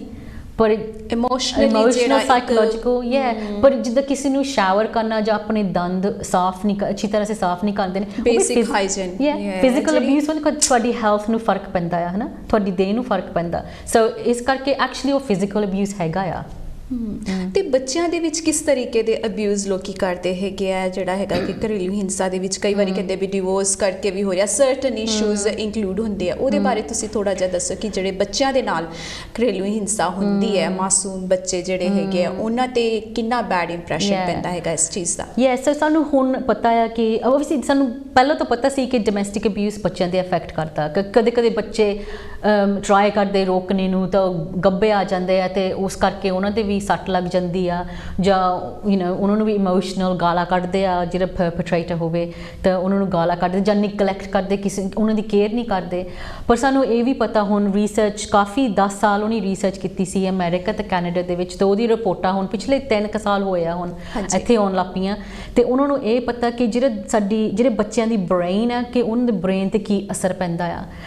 ਤੇ ਆਹ ਡੋਮੈਸਟਿਕ ਅਬਿਊਜ਼ ਵਿਟਨੈਸ ਕਰਨ, ਦੇਖਣ ਤੋਂ ਵੀ ਜਾਂ ਸੁਣਨ ਨਾਲ, ਲੋਕੀ ਸੋਚਦੇ ਕਿ ਬੱਚਾ ਬੈਡਰੂਮ ਦੇ ਵਿੱਚ ਸੁੱਤਾ ਆ ਤਾਂ ਉਹਨਾਂ ਨੂੰ ਪਤਾ ਨਹੀਂ ਲੱਗਣਾ ਕਿ downstairs still what is happening in the house, ਸਾਰਾ ਕੁਝ ਬੱਚਿਆਂ ਨੂੰ ਪਤਾ, ਉਹਨਾਂ ਨੂੰ ਸੁਣਦੇ ਆ ਉਹ, ਜਾਂ ਦੂਜੇ ਦਿਨ ਦੇਖਦੇ ਆ ਕਿ ਮਮ ਜਾਂ ਡੈਡ ਰੋਂਦੇ ਆ ਜਾਂ ਸੱਟ ਲੱਗੀ ਆ ਉਹ ਵੀ ਦੇਖਦੇ ਆ, ਬਰੂਜ਼ਿੰਗ ਦੇਖਦੇ ਆ ਨਾ, ਤਾਂ ਉਹਨਾਂ ਦੇ ਕਰਕੇ ਬੱਚੇ ਤੇ ਸਟ੍ਰੈਸ ਬਹੁਤ ਪੈਂਦਾ। ਉਹ ਸਟ੍ਰੈਸ ਨਾ ਬ੍ਰੇਨ ਦੇ ਉੱਤੇ ਬਹੁਤ ਬੁਰੀ ਅਸਰ ਕਰਦੀ ਆ, ਤੇ ਉਹ ਰਿਸਰਚ ਜਿਹੜੀ ਹੁਣ ਆਈ ਆ ਉਹਦੇ ਤੇ ਦੱਸਦੇ ਆ ਕਿ ਜਿਹੜਾ ਬੱਚਾ ਇੱਦਾਂ ਜੇ ਉਹਨੂੰ ਸਪੋਰਟ ਨਾ ਮਿਲੇ, ਉਹਨੂੰ ਹੈਲਪ ਨਾ ਮਿਲੇ ਇਸ ਪ੍ਰੋਬਲਮ ਸਿਚੁਏਸ਼ਨ ਦੇ ਅੰਡਰਸਟੈਂਡ ਕਰਨੇ ਨੂੰ, ਰਿਕਵਰ ਕਰਨੇ ਨੂੰ, ਤੇ ਉਹ ਬੱਚਾ ਕਹਿੰਦੇ ਜਿੱਦਾਂ ਗਰੋ ਅਪ ਹੁੰਦਾ, ਐਡਲਟਹੁੱਡ ਵਿੱਚ ਜਾਂਦਾ ਆ, ਤਾਂ ਕਹਿੰਦੇ ਈਵਨ ਤਕਰੀਬਨ 20 ਸਾਲ ਉਹਨਾਂ ਦੀ ਲਾਈਫ ਸ਼ਾਰਟਕਟ ਹੋ ਸਕਦੀ ਆ ਜੇ ਉਹਨਾਂ ਨੂੰ ਸਹੀ ਤਰੀਕੇ ਨਾਲ ਹੈਲਪ ਨਾ ਮਿਲੇ। ਤਾਂ ਇਟਸ ਰੀਅਲੀ ਇੰਪੋਰਟੈਂਟ ਕਿ ਲੋਕੀ ਜਿਹਨਾਂ ਦੇ ਵਿੱਚ ਜਿਹਨਾਂ ਦੇ ਘਰਾਂ ਦੇ ਵਿੱਚ ਡੋਮੈਸਟਿਕ ਅਬਿਊਜ਼ ਹੈਗਾ ਕਿ ਉਹਨਾਂ ਨੂੰ ਹੈਲਪ ਦੀ ਲੋੜ ਹੈਗੀ ਆ। ਇਟਸ ਰੀਅਲੀ ਇੰਪੋਰਟੈਂਟ ਉਹਨਾਂ ਨੂੰ ਹੈਲਪ ਸੀਖ ਕਰਨੀ ਚਾਹੀਦੀ ਆ, ਪੁੱਛਣਾ ਚਾਹੀਦਾ ਕਿਸ ਨੇ ਕਿ ਸਾਡੀ ਮਦਦ ਕਰੋ, ਬਿਕਾਜ਼ ਬੱਚਿਆਂ 'ਤੇ ਬਹੁਤ ਜ਼ਿਆਦਾ ਅਸਰ ਪੈਂਦਾ। ਮੈਂ ਇੱਥੇ ਤੁਹਾਡੀ ਗੱਲ ਨਾਲ ਇੱਕ ਹੋਰ ਗੱਲ ਜੋੜਾਂਗੀ ਕਿ ਇੱਕ ਮੈਂ ਆਰਟੀਕਲ ਪੜ੍ਹ ਰਹੀ ਸੀਗੀ, ਉਹਦੇ ਵਿੱਚ ਦੱਸ ਰਹੇ ਸੀ ਕਿ ਜਿਹੜੇ ਬੱਚੇ ਅਬਿਊਜ਼ ਦਾ ਸ਼ਿਕਾਰ ਹੁੰਦੇ ਆ ਬੇਸਿਕਲੀ ਉਹ ਜਦੋਂ ਗਰੋ ਅਪ ਹੁੰਦੇ ਆ ਵੈਨ ਦੇ ਗੈਟ ਮੈਰਿਡ, ਤੇ ਉਹ ਵੀ ਆਪਣੇ ਪਾਰਟਨਰ ਨੂੰ ਜਾਂ ਵਾਈਫ ਨੂੰ ਸੇਮ ਤਰੀਕੇ ਦੇ ਨਾਲ ਹੀ ਕਹਿੰਦੇ ਟਰੀਟ ਕਰਦੇ ਹੈਗੇ ਆ। ਕਹਿੰਦੇ ਕਿ 70% ਚਾਂਸਿਸ ਹੁੰਦੇ ਆ ਕਿ ਉਹਨਾਂ ਨੇ ਆਪਣੇ ਚਾਈਲਡਹੁੱਡ ਦੇ ਵਿੱਚ ਇਹ ਦੇਖਿਆ ਹੁੰਦਾ ਮੇਰੇ ਗ੍ਰੈਂਡ ਪੇਰੈਂਟਸ ਜਾਂ ਮੇਰੀ ਗ੍ਰੈਂਡ ਮਦਰ ਜਾਂ ਕੋਈ ਨਾ ਕੋਈ ਅਬਿਊਜ਼ ਉਹਨਾਂ ਦੀ ਫੈਮਿਲੀ 'ਚ ਹੋਇਆ, ਜੋ ਉਹ ਆਉਣ ਵਾਲੇ ਟਾਈਮ ਦੇ ਵਿੱਚ ਸੇਮ ਉਸੇ ਤਰੀਕੇ ਦੇ ਨਾਲ ਦੁਹਰਾਉਂਦੇ ਆ। ਕਿਉਂਕਿ ਇਹ ਵੀ ਦੇਖਿਆ ਗਿਆ ਕਿ ਉਹ ਸੋਚਦੇ ਇਟਸ ਅ ਨੋਰਮਲ, ਕਿ ਇਹ ਨੋਰਮਲ ਹੈਗਾ, ਕਿਸੇ ਨੂੰ ਵੀ ਇਹਦੇ ਨਾਲ ਫਰਕ ਨਹੀਂ ਪੈਂਦਾ, ਗਰੋਇੰਗ ਅਪ ਪੈਟਰਨ ਉਹਨਾਂ ਦਾ ਇਸ ਤਰੀਕੇ ਦੇ ਨਾਲ ਬਣਿਆ ਹੁੰਦਾ ਹੈ, ਤੇ effective on children education wise ਉਹਨਾਂ ਤੇ ਬਹੁਤ ਅਸਰ ਪੈਂਦਾ ਹੈਗਾ। ਤੇ ਐਗਜ਼ਾਮ ਵਗੈਰਾ ਦੇ ਵਿੱਚ ਅਸੀਂ ਸੋਚਦੇ ਵੀ ਅਚਾਨਕ ਹੈ ਬੱਚਾ ਇੰਨਾ ਪੜ੍ਹਦਾ ਸੀਗਾ ਤੇ ਇੱਕਦਮ ਇਹਦੇ ਮਾਰਕਸ ਇੰਨੇ ਡਾਊਨ ਕਿਉਂ ਹੋ ਗਏ। ਜਦੋਂ ਟੀਚਰ ਰਿਐਲਿਟੀ 'ਚ ਜਾਂਦੇ ਨੇ, ਐਂਡ ਐਜੂਕੇਸ਼ਨ ਡਿਪਾਰਟਮੈਂਟ ਦਾ ਇੱਕ ਰਿਸਰਚ ਸੀਗਾ ਕਿ most likely is something happening in the house, ਜਦੋਂ ਇਹ ਦੇਖਦੇ ਆ ਕਿ ਯੈਸ ਕਿਸ ਕਰਕੇ ਬੱਚਾ ਇੱਦਾਂ ਹੋਇਆ, ਤੇ ਇਹ ਵੀ ਸਾਹਮਣੇ ਆਇਆ ਸੀਗਾ। ਤੇ ਜਿਹੜਾ ਨੈਕਸਟ ਰਿਸਰਚ ਮੈਂ ਵੇਖ ਰਹੀ ਸੀ ਕਿ ਮੇਨਲੀ ਔਨ ਮੇਲ ਅਬਿਊਜ਼, ਜਿਹੜਾ ਕਿ ਬੰਦਿਆਂ ਤੇ ਅਬਿਊਜ਼ਮੈਂਟ ਹੁੰਦਾ, ਉਹਦੇ ਵਿੱਚ ਇਹ ਸੀਗਾ ਸੁਦੇਸ਼ ਜੀ ਕਿ ਇਮੋਸ਼ਨਲੀ ਜਿਹੜੇ ਹੈਗੇ, ਜਿੱਦਾਂ ਤੁਸੀਂ ਮੈਂਸ਼ਨ ਕਰ ਰਹੇ ਸੀ ਕਿ ਇਮੋਸ਼ਨਲ ਅਤਿਆਚਾਰ ਜਿਹੜਾ ਅਸੀਂ ਕਹਿੰਦੇ ਆ ਉਹ ਬੰਦਿਆਂ ਤੇ ਜ਼ਿਆਦਾ ਕੀਤਾ ਜਾਂਦਾ। ਇਹਦੇ ਬਾਰੇ ਤੁਸੀਂ ਥੋੜਾ ਜਿਹਾ ਹੋਰ ਸਾਨੂੰ ਦੱਸੋਗੇ? ਸੋ ਸਾਡੇ ਕੋਲ ਥੋੜ੍ਹੇ ਜਿਹੇ ਕੇਸਿਸ ਆਏ ਸੀ, ਜਿੱਦਾਂ ਕੰਮ ਆਉਂਦੇ ਆ, ਇੰਨੇ ਜ਼ਿਆਦਾ ਨਹੀਂ ਆਉਂਦੇ ਮੇਲ ਡੋਮੈਸਟਿਕ ਅਬਿਊਜ਼ ਦੇ, ਪਰ ਸਾਡੇ ਕੋਲ ਆਏ ਸੀਗੇ 2-3 ਕੇਸਿਸ ਪਿਛਲੇ ਸਾਲ ਦੇ ਵਿੱਚ। ਐਂਡ ਐਕਚੁਅਲੀ ਇੱਕ ਚੈਰਿਟੀ ਹੈਗੀ ਆ ਜਿਹਦੇ ਨਾਲ ਮੈਂ ਕੰਮ ਕਰਦੀ ਹਾਂ ਲਿਵਰਪੂਲ ਦੇ ਵਿੱਚ, ਤੇ ਉਹ ਨਹੀਂ ਚੈਰਿਟੀ ਸੈਟਅਪ ਕੀਤੀ ਸੀਗੀ ਬਿਕਾਜ਼ ਉਹ ਜਿਨ੍ਹਾਂ ਨੇ ਚੈਰਿਟੀ ਸੈਟਅਪ ਕੀਤੀ ਆ ਉਹਨਾਂ ਦੇ ਭਰਾ ਦੀ ਡੈਥ ਹੋ ਗਈ ਸੀਗੀ। ਉਹਦੀ ਗਰਲਫ੍ਰੈਂਡ ਨੇ ਉਹਨੂੰ ਜਿੱਦਾਂ ਸਟੈਬਿੰਗ ਦੇ ਕਰਕੇ ਉਹਨੂੰ ਮਾਰਤਾ ਸੀ। ਉਹ ਡੋਮੈਸਟਿਕ ਅਬਿਊਜ਼ ਰਿਲੇਸ਼ਨਸ਼ਿਪ ਦੇ ਵਿੱਚ ਸੀਗਾ, ਤੇ ਆਦਮੀਆਂ 'ਤੇ ਵੀ ਜਿੱਦਾਂ ਔਰਤਾਂ ਦੇ ਦਿਮਾਗ 'ਤੇ ਅਸਰ ਪੈਂਦਾ ਆ, ਉਹ ਸੇਮ ਆਦਮੀਆਂ 'ਤੇ ਵੀ ਅਸਰ ਪੈਂਦਾ। ਪਰ ਐਕਚੁਅਲੀ ਆਦਮੀਆਂ ਲਈ ਈਵਨ ਮੋਰ ਡਿਫਿਕਲਟ ਆ ਮੰਨਣਾ ਕਿ ਮੈਨੂੰ ਡੋਮੈਸਟਿਕ ਅਬਿਊਜ਼ ਐਕਸਪੀਰੀਅੰਸ ਹੋ ਰਿਹਾ, ਬਿਕਾਜ਼ ਲੋਕੀ ਸੋਚਦੇ ਕਿ ਬੰਦੇ ਇਹਨਾਂ ਨੂੰ ਸਟਰੋਂਗ ਹੋਣਾ ਚਾਹੀਦਾ, ਇਹ ਕੰਟਰੋਲ ਕਰਨ ਤੀਵੀਆਂ ਨੂੰ। ਉਹ ਇਹ ਜਿੱਦਾਂ ਕਹਿੰਦੇ ਆ ਮੈਸਕੂਲਰ ਪਰਸਨੈਲਿਟੀ ਦਿੱਤੀ ਗਈ ਹੈ ਸਾਡੇ ਕਲਚਰ ਦੇ ਵਿੱਚ ਕਿ ਬੰਦੇ ਜਿਹੜੇ ਆ ਬਹੁਤ ਜ਼ਿਆਦਾ ਸਟਰੋਂਗ ਨੇ, ਪਰ ਇਮੋਸ਼ਨਲੀ ਉਹ ਕਾਫੀ ਵੀਕ ਹੁੰਦੇ ਨੇ ਵੂਮਨ ਤੋਂ। ਤੇ ਇਹਦੇ ਵਿੱਚ ਇਹ ਵੀ ਹੈ ਕਿ ਕਈ ਵਾਰੀ ਜਿਹੜੇ ਹੈਗਾ, ਜਿੱਦਾਂ ਤੁਸੀਂ ਕਹਿ ਰਹੇ ਹੋ ਇਮੀਗ੍ਰੇਸ਼ਨ ਪ੍ਰੋਬਲਮਸ ਵੀ ਜਿਹੜੀਆਂ ਹੁੰਦੀਆਂ, ਉਹਦੇ ਕਰਕੇ ਵੀ ਬੰਦਿਆਂ ਨੂੰ ਕਾਫੀ ਕਾਫੀ ਹੱਦ ਤੱਕ ਉਹਨਾਂ ਨੂੰ ਡੋਮੈਸਟਿਕ ਵਾਇਲੈਂਸ ਦਾ ਸਾਹਮਣਾ ਕਰਨਾ ਪੈਂਦਾ ਜਦ ਤੱਕ ਉਹ ਪੱਕੇ ਨਹੀਂ ਹੋ ਜਾਂਦੇ, ਫਿਰ ਅਸੀਂ ਕਹਿੰਦੇ ਆ ਵੀ ਇਹਨੇ ਛੱਡਤਾ, ਵੀ ਸੇਜ਼ ਦੈਟ, ਹੈ ਨਾ, ਬਟ ਉਹਦੇ ਪਿੱਛੇ ਕੀ ਰੀਜ਼ਨ ਹੁੰਦਾ ਵੀ ਡੋਨਟ ਨੋ ਕਿ ਉਹ ਇਨਸਾਨ ਨੂੰ ਕਿੱਥੇ ਤੱਕ ਉਹ ਚੀਜ਼ ਲੈ ਕੇ ਗਈ ਕਿ ਉਹਨੂੰ ਡਿਵੋਰਸ ਦੇਣਾ ਪਿਆ ਜਾਂ ਛੱਡਣਾ ਪਈ। ਇਹਦੇ ਬਾਰੇ ਥੋੜਾ ਜਿਹਾ ਹੋਰ ਤੁਸੀਂ ਦੱਸੋਗੇ ਕੀ ਸਾਹਮਣਾ ਕਰਨਾ ਪੈਂਦਾ ਹੈ? ਸਰ ਫਾਈਨੈਂਸ਼ੀਅਲ ਅਬਿਊਜ਼ ਆਦਮੀਆਂ ਦੇ ਵਿੱਚ ਵੀ ਕਾਫੀ ਹੈਗਾ, ਜਿੱਦਾਂ ਸਪੈਸ਼ਲੀ ਉਹ ਜਿਹੜੇ ਅਬਰੋਡ ਤੋਂ ਆਉਂਦੇ ਆ, ਫਿਰ ਬਿਕਾਜ਼ ਇੱਥੇ ਆ ਕੇ ਤੁਸੀਂ ਬੈਨੀਫਿਟਸ ਕਲੇਮ ਨਹੀਂ ਕਰ ਸਕਦੇ। ਤੁਹਾਨੂੰ ਜੇ ਤੁਹਾਨੂੰ ਇਨਕਮ ਚਾਹੀਦੀ ਆ ਤੇ ਜਿਹੜੇ ਤੁਸੀਂ ਇੱਧਰ ਤੁਹਾਡਾ ਵੀਜ਼ਾ ਤੁਹਾਨੂੰ ਕੰਮ ਕਰਨ ਨੂੰ ਅਲਾਉ ਕਰਦਾ ਹੈ ਨਾ। ਸੋ ਕਾਫੀ ਕੇਸਿਸ ਬਾਰੇ ਅਸੀਂ ਸੁਣਿਆ ਜਿੱਥੇ ਆਦਮੀ ਨੂੰ ਜਿੱਦਾਂ 12 15 ਘੰਟੇ ਕੰਮ ਕਰਾਉਂਦੇ, ਫਿਰ ਉਹਨਾਂ ਨੂੰ ਜਿਹੜੇ ਪੈਸੇ ਆਉਂਦੇ ਆ ਉਹਨਾਂ ਕੋਲ ਪੈਸੇ ਲੈ ਲੈਂਦੇ ਆ, ਜਿੱਦਾਂ ਜਾਂ ਵਾਈਫ ਹੋਵੇ ਜਾਂ ਇਨ ਲੋਜ਼ ਹੋਣ, ਤੇ ਉਹ ਇਸ ਤਰੀਕੇ ਦੇ ਨਾਲ ਉਹਨਾਂ ਨੂੰ ਕੰਟਰੋਲ ਕਰਦੇ ਆ ਤੇ ਉਹਨਾਂ ਨੂੰ ਮੇਬੀ ਥੋੜੀ ਜਿਹੀ ਪਾਕਟ ਮਨੀ ਥੋੜਾ ਜਿਹਾ ਦੇ ਤਾਂ ਗੁਜ਼ਾਰੇ ਲਾਇਕ ਕਹਿ ਲਓ। ਹਾਂਜੀ, ਸੋ ਐਂਡ ਇਸ ਕਰਕੇ ਸਾਨੂੰ ਇਹ ਵੀ ਪਤਾ ਕਿ ਜਿਹੜੇ ਆਦਮੀ ਆ ਉਹਨਾਂ ਦੀ ਜਿਹੜੀ ਸੁਇਸਾਈਡ ਰੇਟਸ ਆ ਲੇਡੀਜ਼ ਨਾਲੋਂ ਜ਼ਿਆਦਾ ਆ, ਬਿਕਾਜ਼ ਐਕਚੁਅਲੀ ਜਿਹੜੇ ਆਦਮੀ ਆ ਉਹ ਕਿਸੇ ਨੂੰ ਦੱਸਦੇ ਨਹੀਂ, ਉਹਨੂੰ ਆਪਣੀ ਪ੍ਰੋਬਲਮ ਆਮ ਨਹੀਂ ਦੱਸਦੇ। ਭਾਵੇਂ ਡੋਮੈਸਟਿਕ ਅਬਿਊਜ਼ ਨਾ ਹੋਵੇ, ਸੋ ਈਵਨ ਵਿਦਆਊਟ ਡੋਮੈਸਟਿਕ ਅਬਿਊਜ਼ ਜਿਹੜੇ ਆਦਮੀ ਉਹ ਇੰਨੇ ਕੰਫਰਟੇਬਲ ਨਹੀਂ ਹੈਗੇ ਆਪਣੇ ਫੀਲਿੰਗਸ ਜਾਂ ਇਮੋਸ਼ਨਸ ਸ਼ੇਅਰ ਕਰਨ ਲਈ, ਹੈ ਨਾ। ਸੋ ਇਸ ਕਰਕੇ ਸਾਨੂੰ ਇਹ ਪਤਾ ਹੈ ਕਿ ਜਿਹੜੇ ਸੁਇਸਾਈਡ ਕੇਸਿਸ ਆ ਐਕਚੁਅਲੀ ਆਦਮੀਆਂ ਦੇ ਵਿੱਚ ਜ਼ਿਆਦਾ ਹੁੰਦੇ ਆ, ਬਿਕਾਜ਼ ਉਹ ਐਕਚੁਅਲੀ ਬਿਕਾਜ਼ ਕਿਸੇ ਦੇ ਨਾਲ ਗੱਲ ਨਹੀਂ ਕਰਦੇ, ਆਪਣੇ ਜਿੱਦਾਂ ਹੱਦ ਤੱਕ ਛੇਤੀ ਚੱਲ ਜਾਂਦੇ ਆ, ਤੇ ਜਦੋਂ ਉਹ ਸੋਚਦੇ ਕਿ ਹੁਣ ਕੋਈ ਹੋਰ ਦੂਸਰਾ ਰਸਤਾ ਨਹੀਂ ਹੈਗਾ, ਐਂਡ ਸਟੇਜ ਹੋ ਜਾਂਦੀ ਹੈ, then they try to commit suicide and they're more successful because ladies are ਜਦੋਂ ਜਿਸ ਤਰੀਕੇ ਦੇ ਨਾਲ ਉਹ ਸੁਇਸਾਈਡ ਅਟੈਂਪਟ ਕਰਦੀਆਂ ਉਹ ਥੋੜ੍ਹੇ ਡਿਫਰੈਂਟ ਹੁੰਦੇ, ਮੇਬੀ ਟੈਬਲੇਟ ਸਾਨੂੰ ਪਤਾ ਗੋਲੀਆਂ ਖਾ ਲੈਂਦੇ ਜਾਂ ਇੱਦਾਂ ਕੁਛ, ਪਰ ਜਿਹੜੇ ਬੰਦੇ ਆ ਉਹਨੇ ਜਿਹੜੇ ਤਰੀਕਾ ਉਹ ਯੂਜ਼ ਕਰਦੇ ਆ ਸੁਇਸਾਈਡ ਲਈ ਉਹ ਕਾਫੀ ਡੇਂਜਰਸ ਯੂਜ਼ ਕਰਦੇ ਆ, ਇਸ ਕਰਕੇ ਉਹਨਾਂ ਦੀ ਸਕਸੈਸ ਰੇਟ ਜਿਹੜੀ ਉਹ ਵੀ ਜ਼ਿਆਦਾ ਹੁੰਦੀ ਆ। ਬਟ ਐਕਚੁਅਲੀ ਮੈਨ ਜਿਹੜੇ they don't tell anybody, because actually even ਆਪਾਂ ਫਿਲਮਾਂ ਦੇ ਵਿੱਚ ਵੀ ਦੇਖਦੇ ਆ ਸਟੋਰੀ ਲਾਈਨ ਕਾਫੀ ਕੁਛ ਆਪਾਂ ਦੇਖਿਆ ਕਿ ਇਟਸ ਹੈਪਨਿੰਗ, ਤੇ I think could be a reason ਕਿ ਸਾਨੂੰ ਸਿਖਾਇਆ ਇਸ ਤਰੀਕੇ ਦੇ ਨਾਲ ਜਾਂਦਾ ਹੈਗਾ ਜਦੋਂ ਅਸੀਂ ਛੋਟੇ ਹੁੰਦੇ ਆ, ਕਿ ਜਿਹੜੀ ਕੁੜੀਆਂ ਨੇ ਉਹਨਾਂ ਦੇ ਅਲੱਗ ਤਰੀਕੇ ਹੁੰਦੇ ਆ ਖੇਡਣ ਦੇ ਵੀ ਕਹਿ ਲਓ, ਤੇ ਸੇਮ ਵਿਦ ਦ ਬॉयਜ਼ ਕਿ ਉਹਨਾਂ ਨੂੰ ਇੱਕ ਮੈਸਕੂਲਰ ਪਰਸਨੈਲਿਟੀ ਨਾਲ ਵੇਖਿਆ ਜਾਂਦਾ, ਕੁੜੀ ਨੂੰ ਜਿੱਦਾਂ ਬਾਰਬੀ ਡੋਲ ਕਹਿ ਲਓ ਹੈਗੀ ਆ, ਹਨਾ, nicely dress up and all that with a man masculine affect ਦੇ ਨਾਲ, ਤੇ ਉਹਦੇ ਵਿੱਚ ਜਿਹੜਾ ਸਾਨੂੰ ਹਮੇਸ਼ਾ ਇਹ ਕਿਹਾ ਜਾਂਦਾ ਬੰਦੇ ਨੂੰ ਰੋਣਾ ਨਹੀਂ ਚਾਹੀਦਾ। ਹਾਂਜੀ, ਸੋ ਉਹ ਜਿਹੜਾ ਰੋਣਾ ਇੱਕ ਜਿਹੜੀ ਉਹਨਾਂ ਦੇ ਮਨ 'ਚ ਗੱਲ ਰਹਿ ਜਾਂਦੀ ਹੈ ਵੀ ਮੈਂ ਤੇ ਰੋਣਾ ਨਹੀਂ ਹੈ, ਮੈਨੂੰ ਅਲਾਉਡ ਨਹੀਂ ਹੈ, ਲੋਕੀ ਕੀ ਕਹਿਣਗੇ ਕਿ ਬੰਦਾ ਹੋ ਕੇ ਰੋ ਰਿਹਾ, ਸਰਟਨ ਇਸ਼ੂਜ਼ ਜਿਹੜੇ ਇਹੋ ਜਿਹੇ ਹੈ ਉਹ ਵੀ ਸੁਸਾਈਡ ਕਮਿਟਡ ਦੇ ਵਿੱਚ ਯੋਗਦਾਨ ਪਾਉਂਦੇ ਨੇ ਜਦੋਂ ਅਸੀਂ ਐਕਸਪ੍ਰੈਸ ਨਹੀਂ ਕਰ ਸਕਦੇ ਡਿਊ ਟੂ ਆਵਰ ਕਲਚਰ ਜਿਹੜਾ ਹੈ ਉਹਦੇ ਵਿੱਚ। ਸੋ ਸਾਡੇ ਕਲਚਰ ਨੂੰ ਵੀ ਇੱਕ ਚੇਂਜ ਹੈ, ਲੋੜ ਹੁੰਦੀ ਜਿੱਥੇ ਅਸੀਂ ਐਕਸਪ੍ਰੈਸ ਕਰ ਸਕੀਏ ਆਪਣੇ ਆਪ ਨੂੰ। ਤੁਹਾਨੂੰ ਕੀ ਲੱਗਦਾ ਕਿ ਜਿਹੜੇ ਅਬਿਊਜ਼ਰ ਨੇ ਇਟ ਕੈਨ ਬੀ ਐਨੀਬਾਡੀ?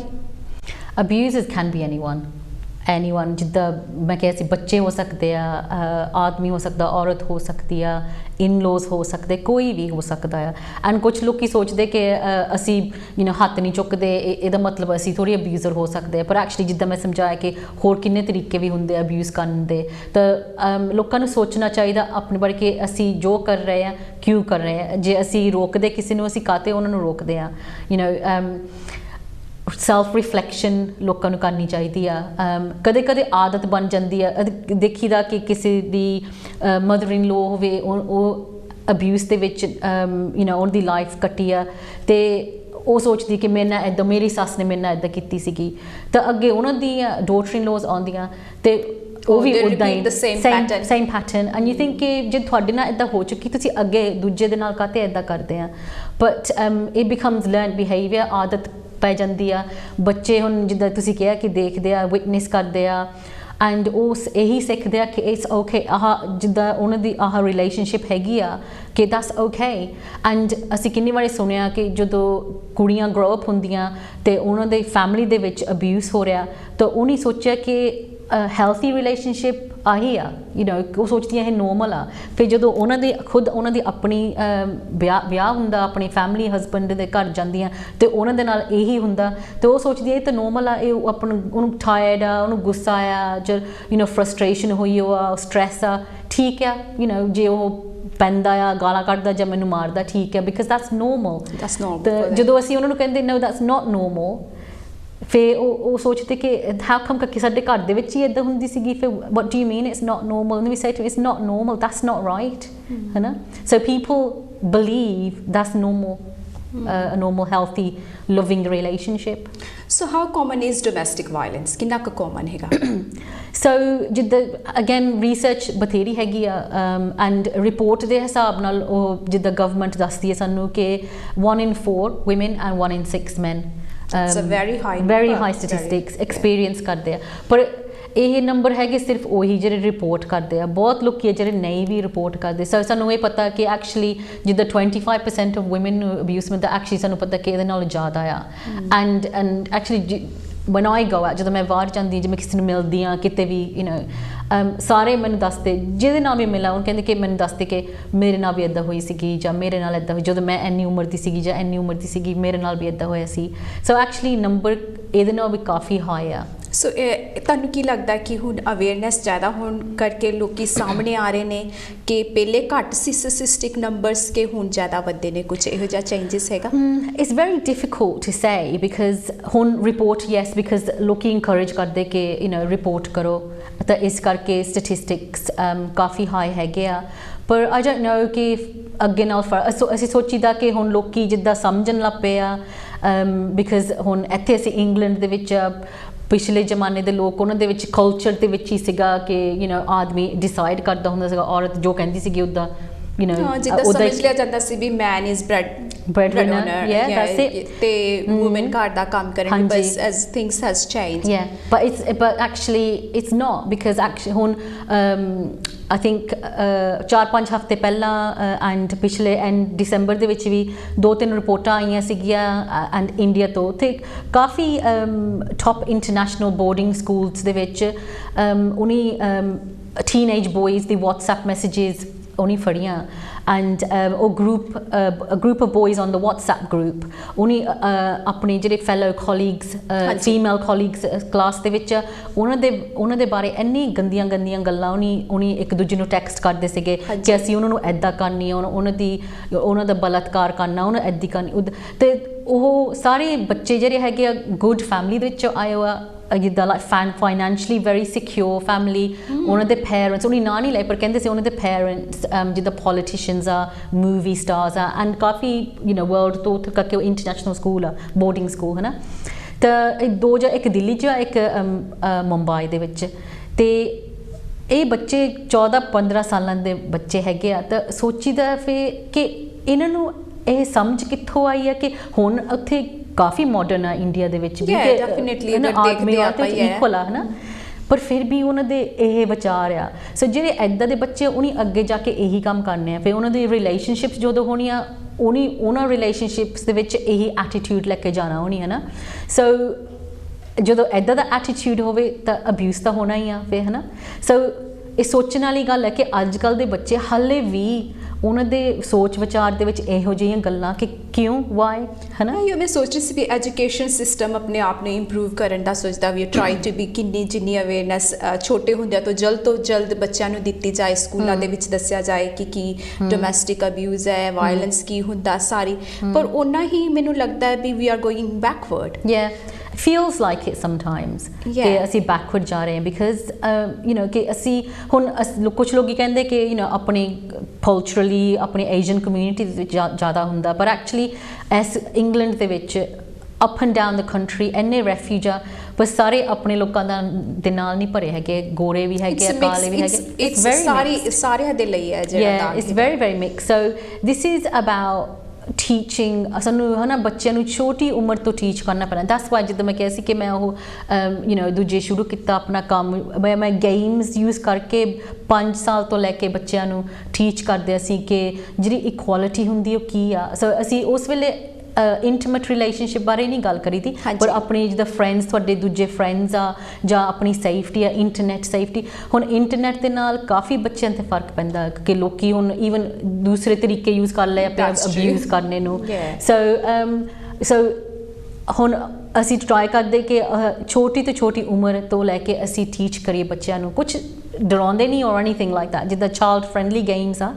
ਪਰ ਉਹਦੇ ਨਾਲ ਅਸੀਂ ਟਰਾਈ ਕਰਦੇ ਸਮਝਾਉਣ ਨੂੰ, ਨਾਲੇ ਅਸੀਂ ਉਹਨਾਂ ਨੂੰ ਕਹਿੰਦੇ ਕਿ ਜੇ ਕੋਈ ਪ੍ਰੋਬਲਮ ਆ ਕਿ ਤੁਸੀਂ ਦੱਸੋ, ਸਕੂਲ ਦੇ ਵਿੱਚ ਦੱਸੋ, ਜਾਂ ਜੇ ਇੰਟਰਨੈਟ ਤੇ ਤੁਹਾਨੂੰ ਕੋਈ ਕੰਟੈਕਟ ਕਰਦਾ ਜਾਂ ਤੁਹਾਡੀ ਰਿਸ਼ਤੇਦਾਰੀ ਦੇ ਵਿੱਚ ਤੁਹਾਨੂੰ ਕੋਈ ਕੁਝ ਕਹਿੰਦਾ ਜਾਂ ਕਰਨ ਦੀ ਕੋਸ਼ਿਸ਼ ਕਰਦਾ ਕਿ ਤੁਸੀਂ ਆਪਣੇ ਪੇਰੈਂਟਸ ਨੂੰ ਦੱਸੋ। ਉਹ ਸਾਰੇ ਗੇਮਸ ਪਲੇ ਕਰਨ ਦੇ ਨਾਲ ਉਹਨਾਂ ਨੂੰ ਪਤਾ ਲੱਗਦਾ, because it's really important. Because I think ਹੁਣ ਸਕੂਲਸ ਦੇ ਵਿੱਚ ਕਹਿੰਦੇ ਕਿ ਜਿਹੜਾ ਹੈਲਥੀ ਰਿਲੇਸ਼ਨਸ਼ਿਪ ਟੀਚਿੰਗ ਆ ਉਹਨੀ ਸੈਕੰਡਰੀ ਸਕੂਲ ਦੇ ਵਿੱਚ ਸ਼ੁਰੂ ਕਰ ਦੇਣਾ, ਹੁਣ ਉਹਨੀ ਮੈਂਡੇਟਰੀ ਬਣਾ ਦੇਣਾ ਸਕੂਲ ਦੇ ਵਿੱਚ from September, but it's still secondary school, and I think jad tak it's a little bit late because jad tak ਉਹਨਾਂ ਦੀ ਬੱਚੇ ਦਾ ਡਿਵੈਲਪਮੈਂਟ ਜਿਹੜਾ ਉਹ ਤਾਂ ਪ੍ਰੋਗਰੈਸ ਆਲਰੇਡੀ ਹੋ ਗਿਆ ਹੁੰਦਾ। ਸੋ ਵਟ ਇਹ ਜੇ ਤੁਸੀਂ ਕਿਹੜੀ ਏਜ ਦੇ ਜਿਹੜੇ ਗਰੁੱਪ ਨੇ ਬੱਚਿਆਂ ਲਈ ਜਿਹੜੀ ਐਕਟੀਵਿਟੀਜ਼ ਡਿਜ਼ਾਈਨ ਕਰਦੇ ਹੋ? from 5 age onwards. That's really good age. So 11 years tak 5 to 11. No, well, 5 to 11 is one game, and then 11 plus is a different game. Okay. So we're still talking about the same things, but in a higher level, in a higher level, different techniques to be used for the child. Yes. So ਉਹਦੇ ਵਿੱਚ ਤੁਸੀਂ ਦੇਖਿਆ ਬੱਚਾ ਤੇ ਕੁਝ ਫਰਕ ਪੈਂਦਾ ਹੋਇਆ ਉਸ ਗੇਮਸ ਵਗੈਰਾ ਦੇ ਨਾਲ? They are more open or we've had ਬੱਚੇ ਨੇ ਕਿਹਾ ਕਿ ਕੁਝ ਬੱਚੇ ਕਹਿੰਦੇ ਕਿ ਸਾਨੂੰ ਮੈਂ ਹੁਣ ਸਿੱਖਿਆ ਕਿ how do I make contact with different agencies, ਜਾਂ ਫਿਰ I understand bullying is not good. I understand कि what forced marriage is, honor-based violence, जिद्दां इज्जत ते करके जिहड़ी abuse हुंदी आ. So there's lots of different things, you know, कि I understand कि मैनू, and actually क्योंकि मैं हमेशा ਜਦੋਂ ਅਸੀਂ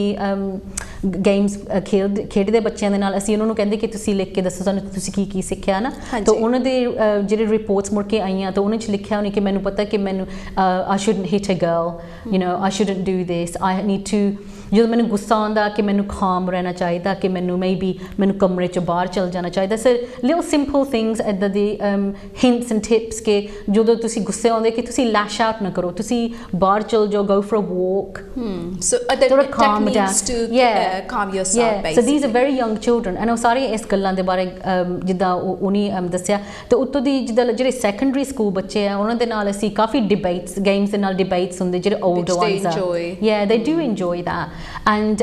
ਕੁਛ ਜਿੱਦਾਂ 14-15 ਸਾਲਾਂ ਦੇ ਬੱਚੇ ਜਿਹੜਾ ਉਹਨਾਂ ਦੀ ਵਿਊ ਪੁਆਇੰਟ ਸੀਗੀਆਂ ਕਿ ਕੁੜੀਆਂ ਦਾ ਕੀ ਜਿੱਦਾਂ ਕਾਹਦੇ ਲਈ ਅਸੀਂ ਯੂਜ਼ ਕਰ ਸਕਦੇ ਕੁੜੀਆਂ ਨੂੰ, ਜਾਂ ਯੂ ਨੋ ਕਿ ਅਸੀਂ ਜੇ ਉਹਨਾਂ 'ਤੇ ਡੇਟ 'ਤੇ ਜਾਈਏ ਤਾਂ ਫਿਰ ਉਹਨਾਂ ਨੂੰ ਸਾਨੂੰ ਫੇਵਰ ਦੇਣਾ ਚਾਹੀਦਾ ਮੁੜ ਕੇ। ਸੋ ਇਹਨਾਂ ਗੱਲਾਂ 'ਤੇ ਅਸੀਂ ਡਿਬੇਟ ਕੀਤਾ ਸੀ, ਐਂਡ ਇਟਸ ਇੰਪੋਰਟੈਂਟ ਡਿਬੇਟ ਕਿਉਂਕਿ ਫਿਰ ਉਸ ਵੇਲੇ ਅਸੀਂ ਉਹਨਾਂ ਨੂੰ ਗੱਲਬਾਤ ਕਰ ਸਕਦੇ ਕਿ ਇਸ ਕੰਟਰੀ ਦੇ ਵਿੱਚ ਦ ਏਜ ਆਫ ਕੰਸੈਂਟ ਕੀ ਹੈਗਾ ਆ, ਜਾਂ ਇੱਦਾਂ ਦੀ ਗੱਲਾਂ। ਸੋ things like that, that's what we try and teach children, because ਅਸੀਂ ਚਾਹੁੰਦੇ ਕਿ ਅੱਗੇ ਜਾ ਕੇ ਉਹਨਾਂ ਦੀ ਲਾਈਫ ਜਿਹੜੀ ਹੈ ਨਾ ਚੰਗੀ ਤੋਂ ਚੰਗੀ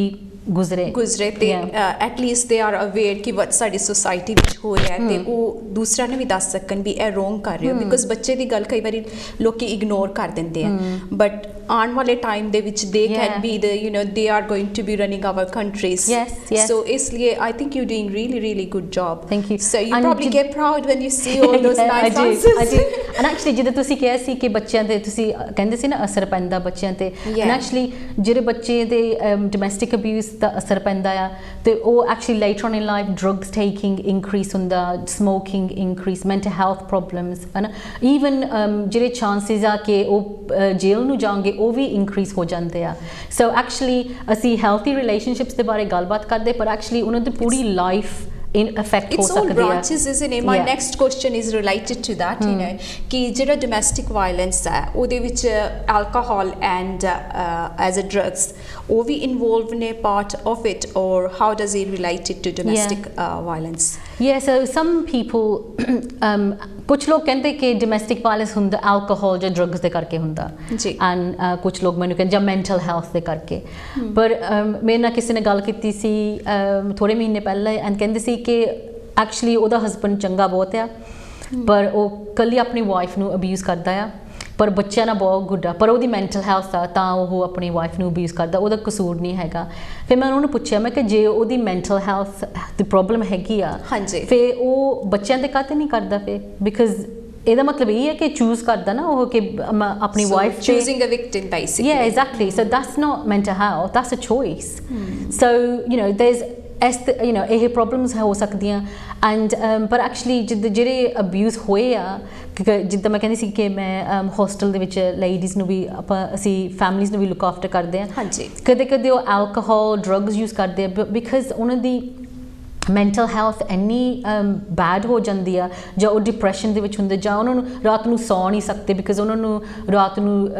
ਡਰਾਉਣੇ ਜਿੱਦਾਂ ਸੁਪਨੇ ਆਉਂਦੇ ਆ ਬਿਕਾਜ਼ ਅਬਿਊਸ ਜਿਹੜਾ ਹੋਇਆ ਹੁੰਦਾ। ਮੈਂ ਇੱਕ ਲੇਡੀ ਸੀਗੀ, ਕਹਿੰਦੀ ਮੈਂ ਕਦੇ ਕਦੇ ਅੱਧੀ ਰਾਤ ਨੂੰ ਉੱਠ ਕੇ ਬਹਿ ਜਾਂਦੀ, ਮੇਰਾ ਦਿਲ ਜਦੋਂ ਮੈਂ ਸੋਚ ਮੈਂ ਕਿੱਥੇ ਆ, ਮੈਂ ਖੜਿਆ ਉੱਥੇ ਹੀ ਆ, ਫਿਰ ਮੈਨੂੰ ਚੇਤਾ ਆਉਂਦਾ ਕਿ ਮੈਂ ਉੱਥੇ ਨਹੀਂ ਹੈਗੀ, ਮੈਂ ਤਾਂ ਹੋਸਟਲ ਦੇ ਵਿੱਚ ਆਈ ਹਾਂ। ਪਰ ਹਾਲੇ ਵੀ 6 ਮਹੀਨੇ ਬਾਅਦ 'ਚ ਵੀ ਹਾਲੇ ਉਹ ਡਰ ਉਹਦੇ ਦਿਲ ਦੇ ਵਿੱਚ ਸੀਗਾ, mentally absolutely. So you know ਇਹਦੇ ਕਰਕੇ ਭੁੱਲਣ ਲਈ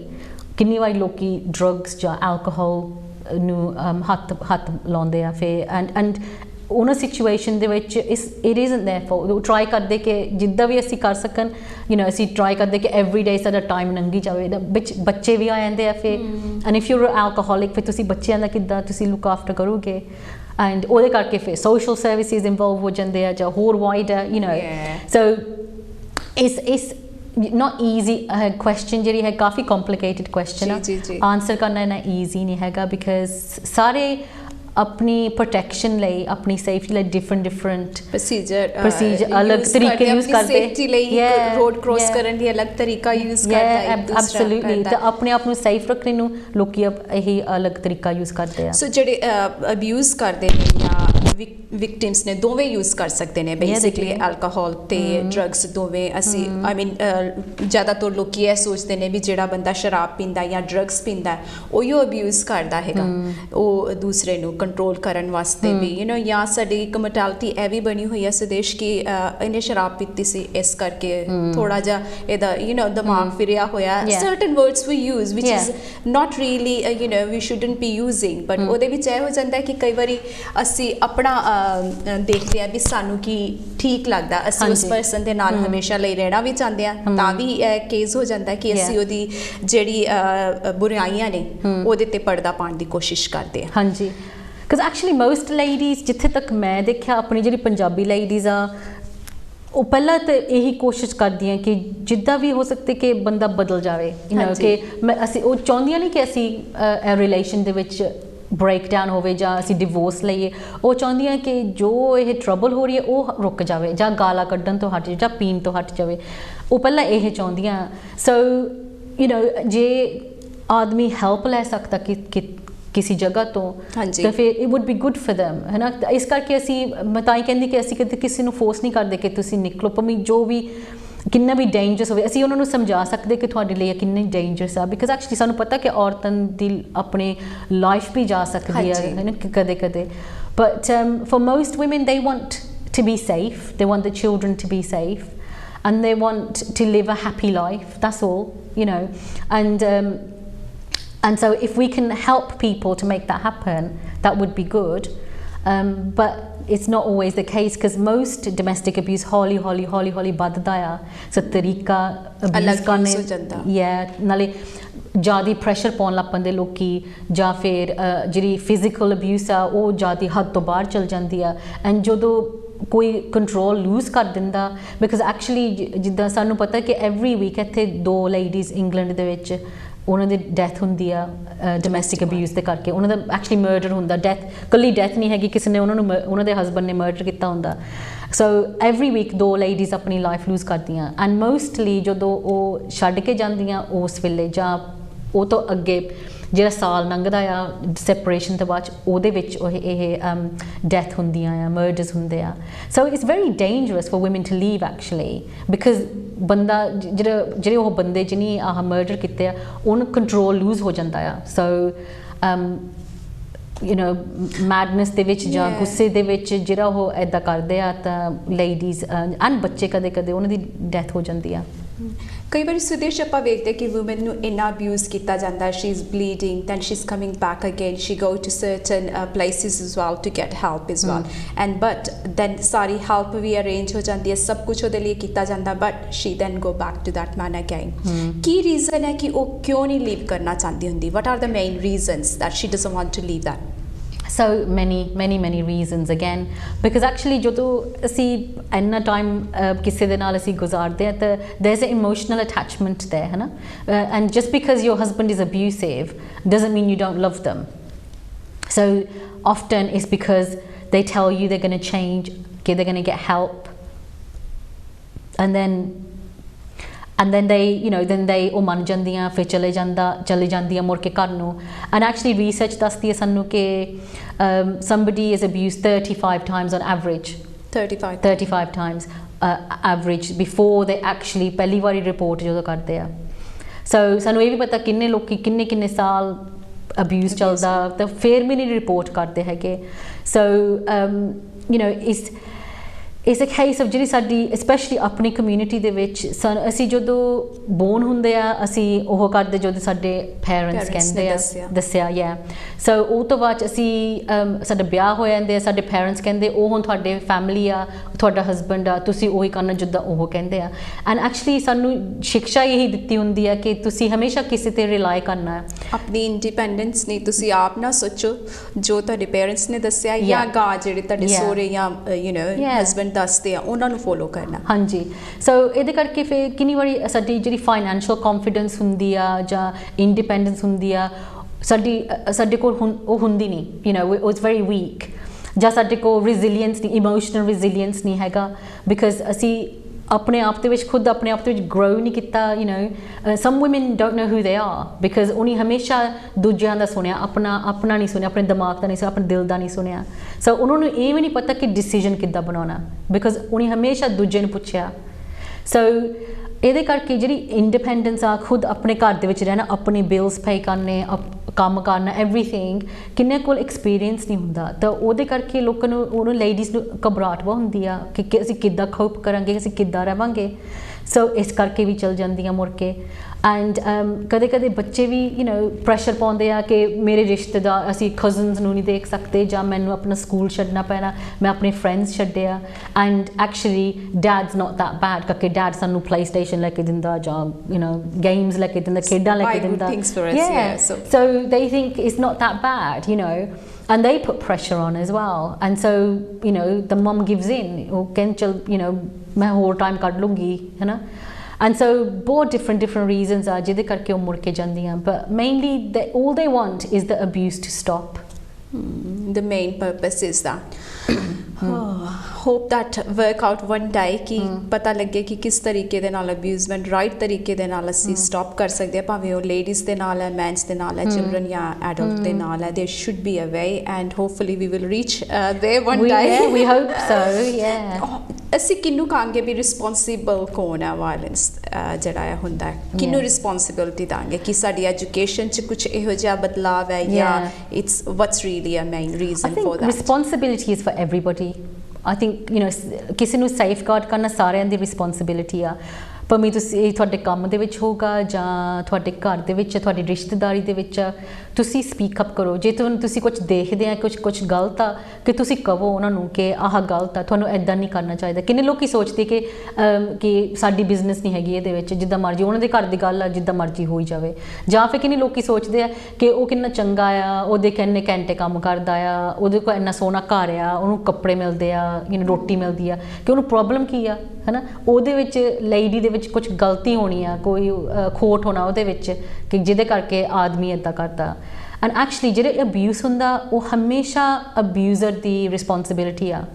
ਪਰਪੇਟਰੇਟ ਜਿਹੜੀ ਵਿਕਟਿਮ ਹੁੰਦੀ ਉਹਦੀ ਕਦੇ ਨਹੀਂ ਰਿਸਪੌਂਸਿਬਿਲਿਟੀ ਹੁੰਦੀ ਜਿੱਦਾਂ ਅਸੀਂ ਕਹਿੰਦੇ ਕਿ ਕਦੇ ਸੋਚੀਦਾ ਕਿ ਰੇਪ ਕੇਸਿਸ ਆ ਹਾਂਜੀ ਤਾਂ ਰੇਪ ਕਿਸੇ ਦਾ ਹੋ ਜਾਂਦਾ ਤਾਂ ਪਹਿਲਾਂ ਪੁੱਛਦੇ ਕਿ ਪਾਇਆ ਕੀ ਸੀਗਾ ਜਾਂ ਰਾਤ ਨੂੰ ਕਿਹੜੇ ਵੇਲੇ ਬਾਹਰ ਗਈ ਸੀਗੀ ਜਾਂ ਜੋ ਵੀ ਹੈਗਾ ਹੈ ਨਾ ਸੋ ਉਹਦੇ ਨਾਲ ਫਿਰ ਉਹ ਵਿਕਟਿਮ ਨੂੰ ਬਲੇਮ ਕਰਦੇ ਆ ਹੈ ਨਾ ਸੋ ਸੇਮ ਤਰੀਕੇ ਨਾਲ ਜਿਹੜਾ ਰੇਪ ਹੋਵੇ ਜਾਂ ਅਬਿਊਜ਼ ਹੋਵੇ ਐਂਡ ਐਕਚੁਅਲੀ ਮੈਰਿਜ ਦੇ ਵਿੱਚ ਵੀ ਰੇਪ ਹੋ ਸਕਦਾ ਲੋਕੀ ਸੋਚਦੇ ਕਿ ਮੈਰਿਜ ਦੇ ਵਿੱਚ ਰੇਪ ਨਹੀਂ ਹੋ ਸਕਦਾ ਬਟ ਕੈਨ ਜਿਹੜੀ ਲੇਡੀ ਨੂੰ ਫੋਰਸ ਤੁਸੀਂ ਕਰਦੇ ਆ ਜਾਂ ਉਹਨਾਂ ਨੂੰ ਚੋਇਸ ਨਹੀਂ ਦਿੰਦੇ then yeah it's still rape it's marital rape and actually 1994 ਦੇ ਵਿੱਚ ਇਸ ਕੰਟਰੀ ਦੇ ਵਿੱਚ ਉਹਨੇ ਕਾਨੂੰਨ ਬਣਾਇਆ ਸੀ ਕਿ rape in marriage is illegal so yeah you can get done for it ਜੇ evidence ਹੋਵੇ ਤਾਂ ਤੁਸੀਂ ਜੇਲ੍ਹ ਵੀ ਜਾ ਸਕਦੇ ਆ so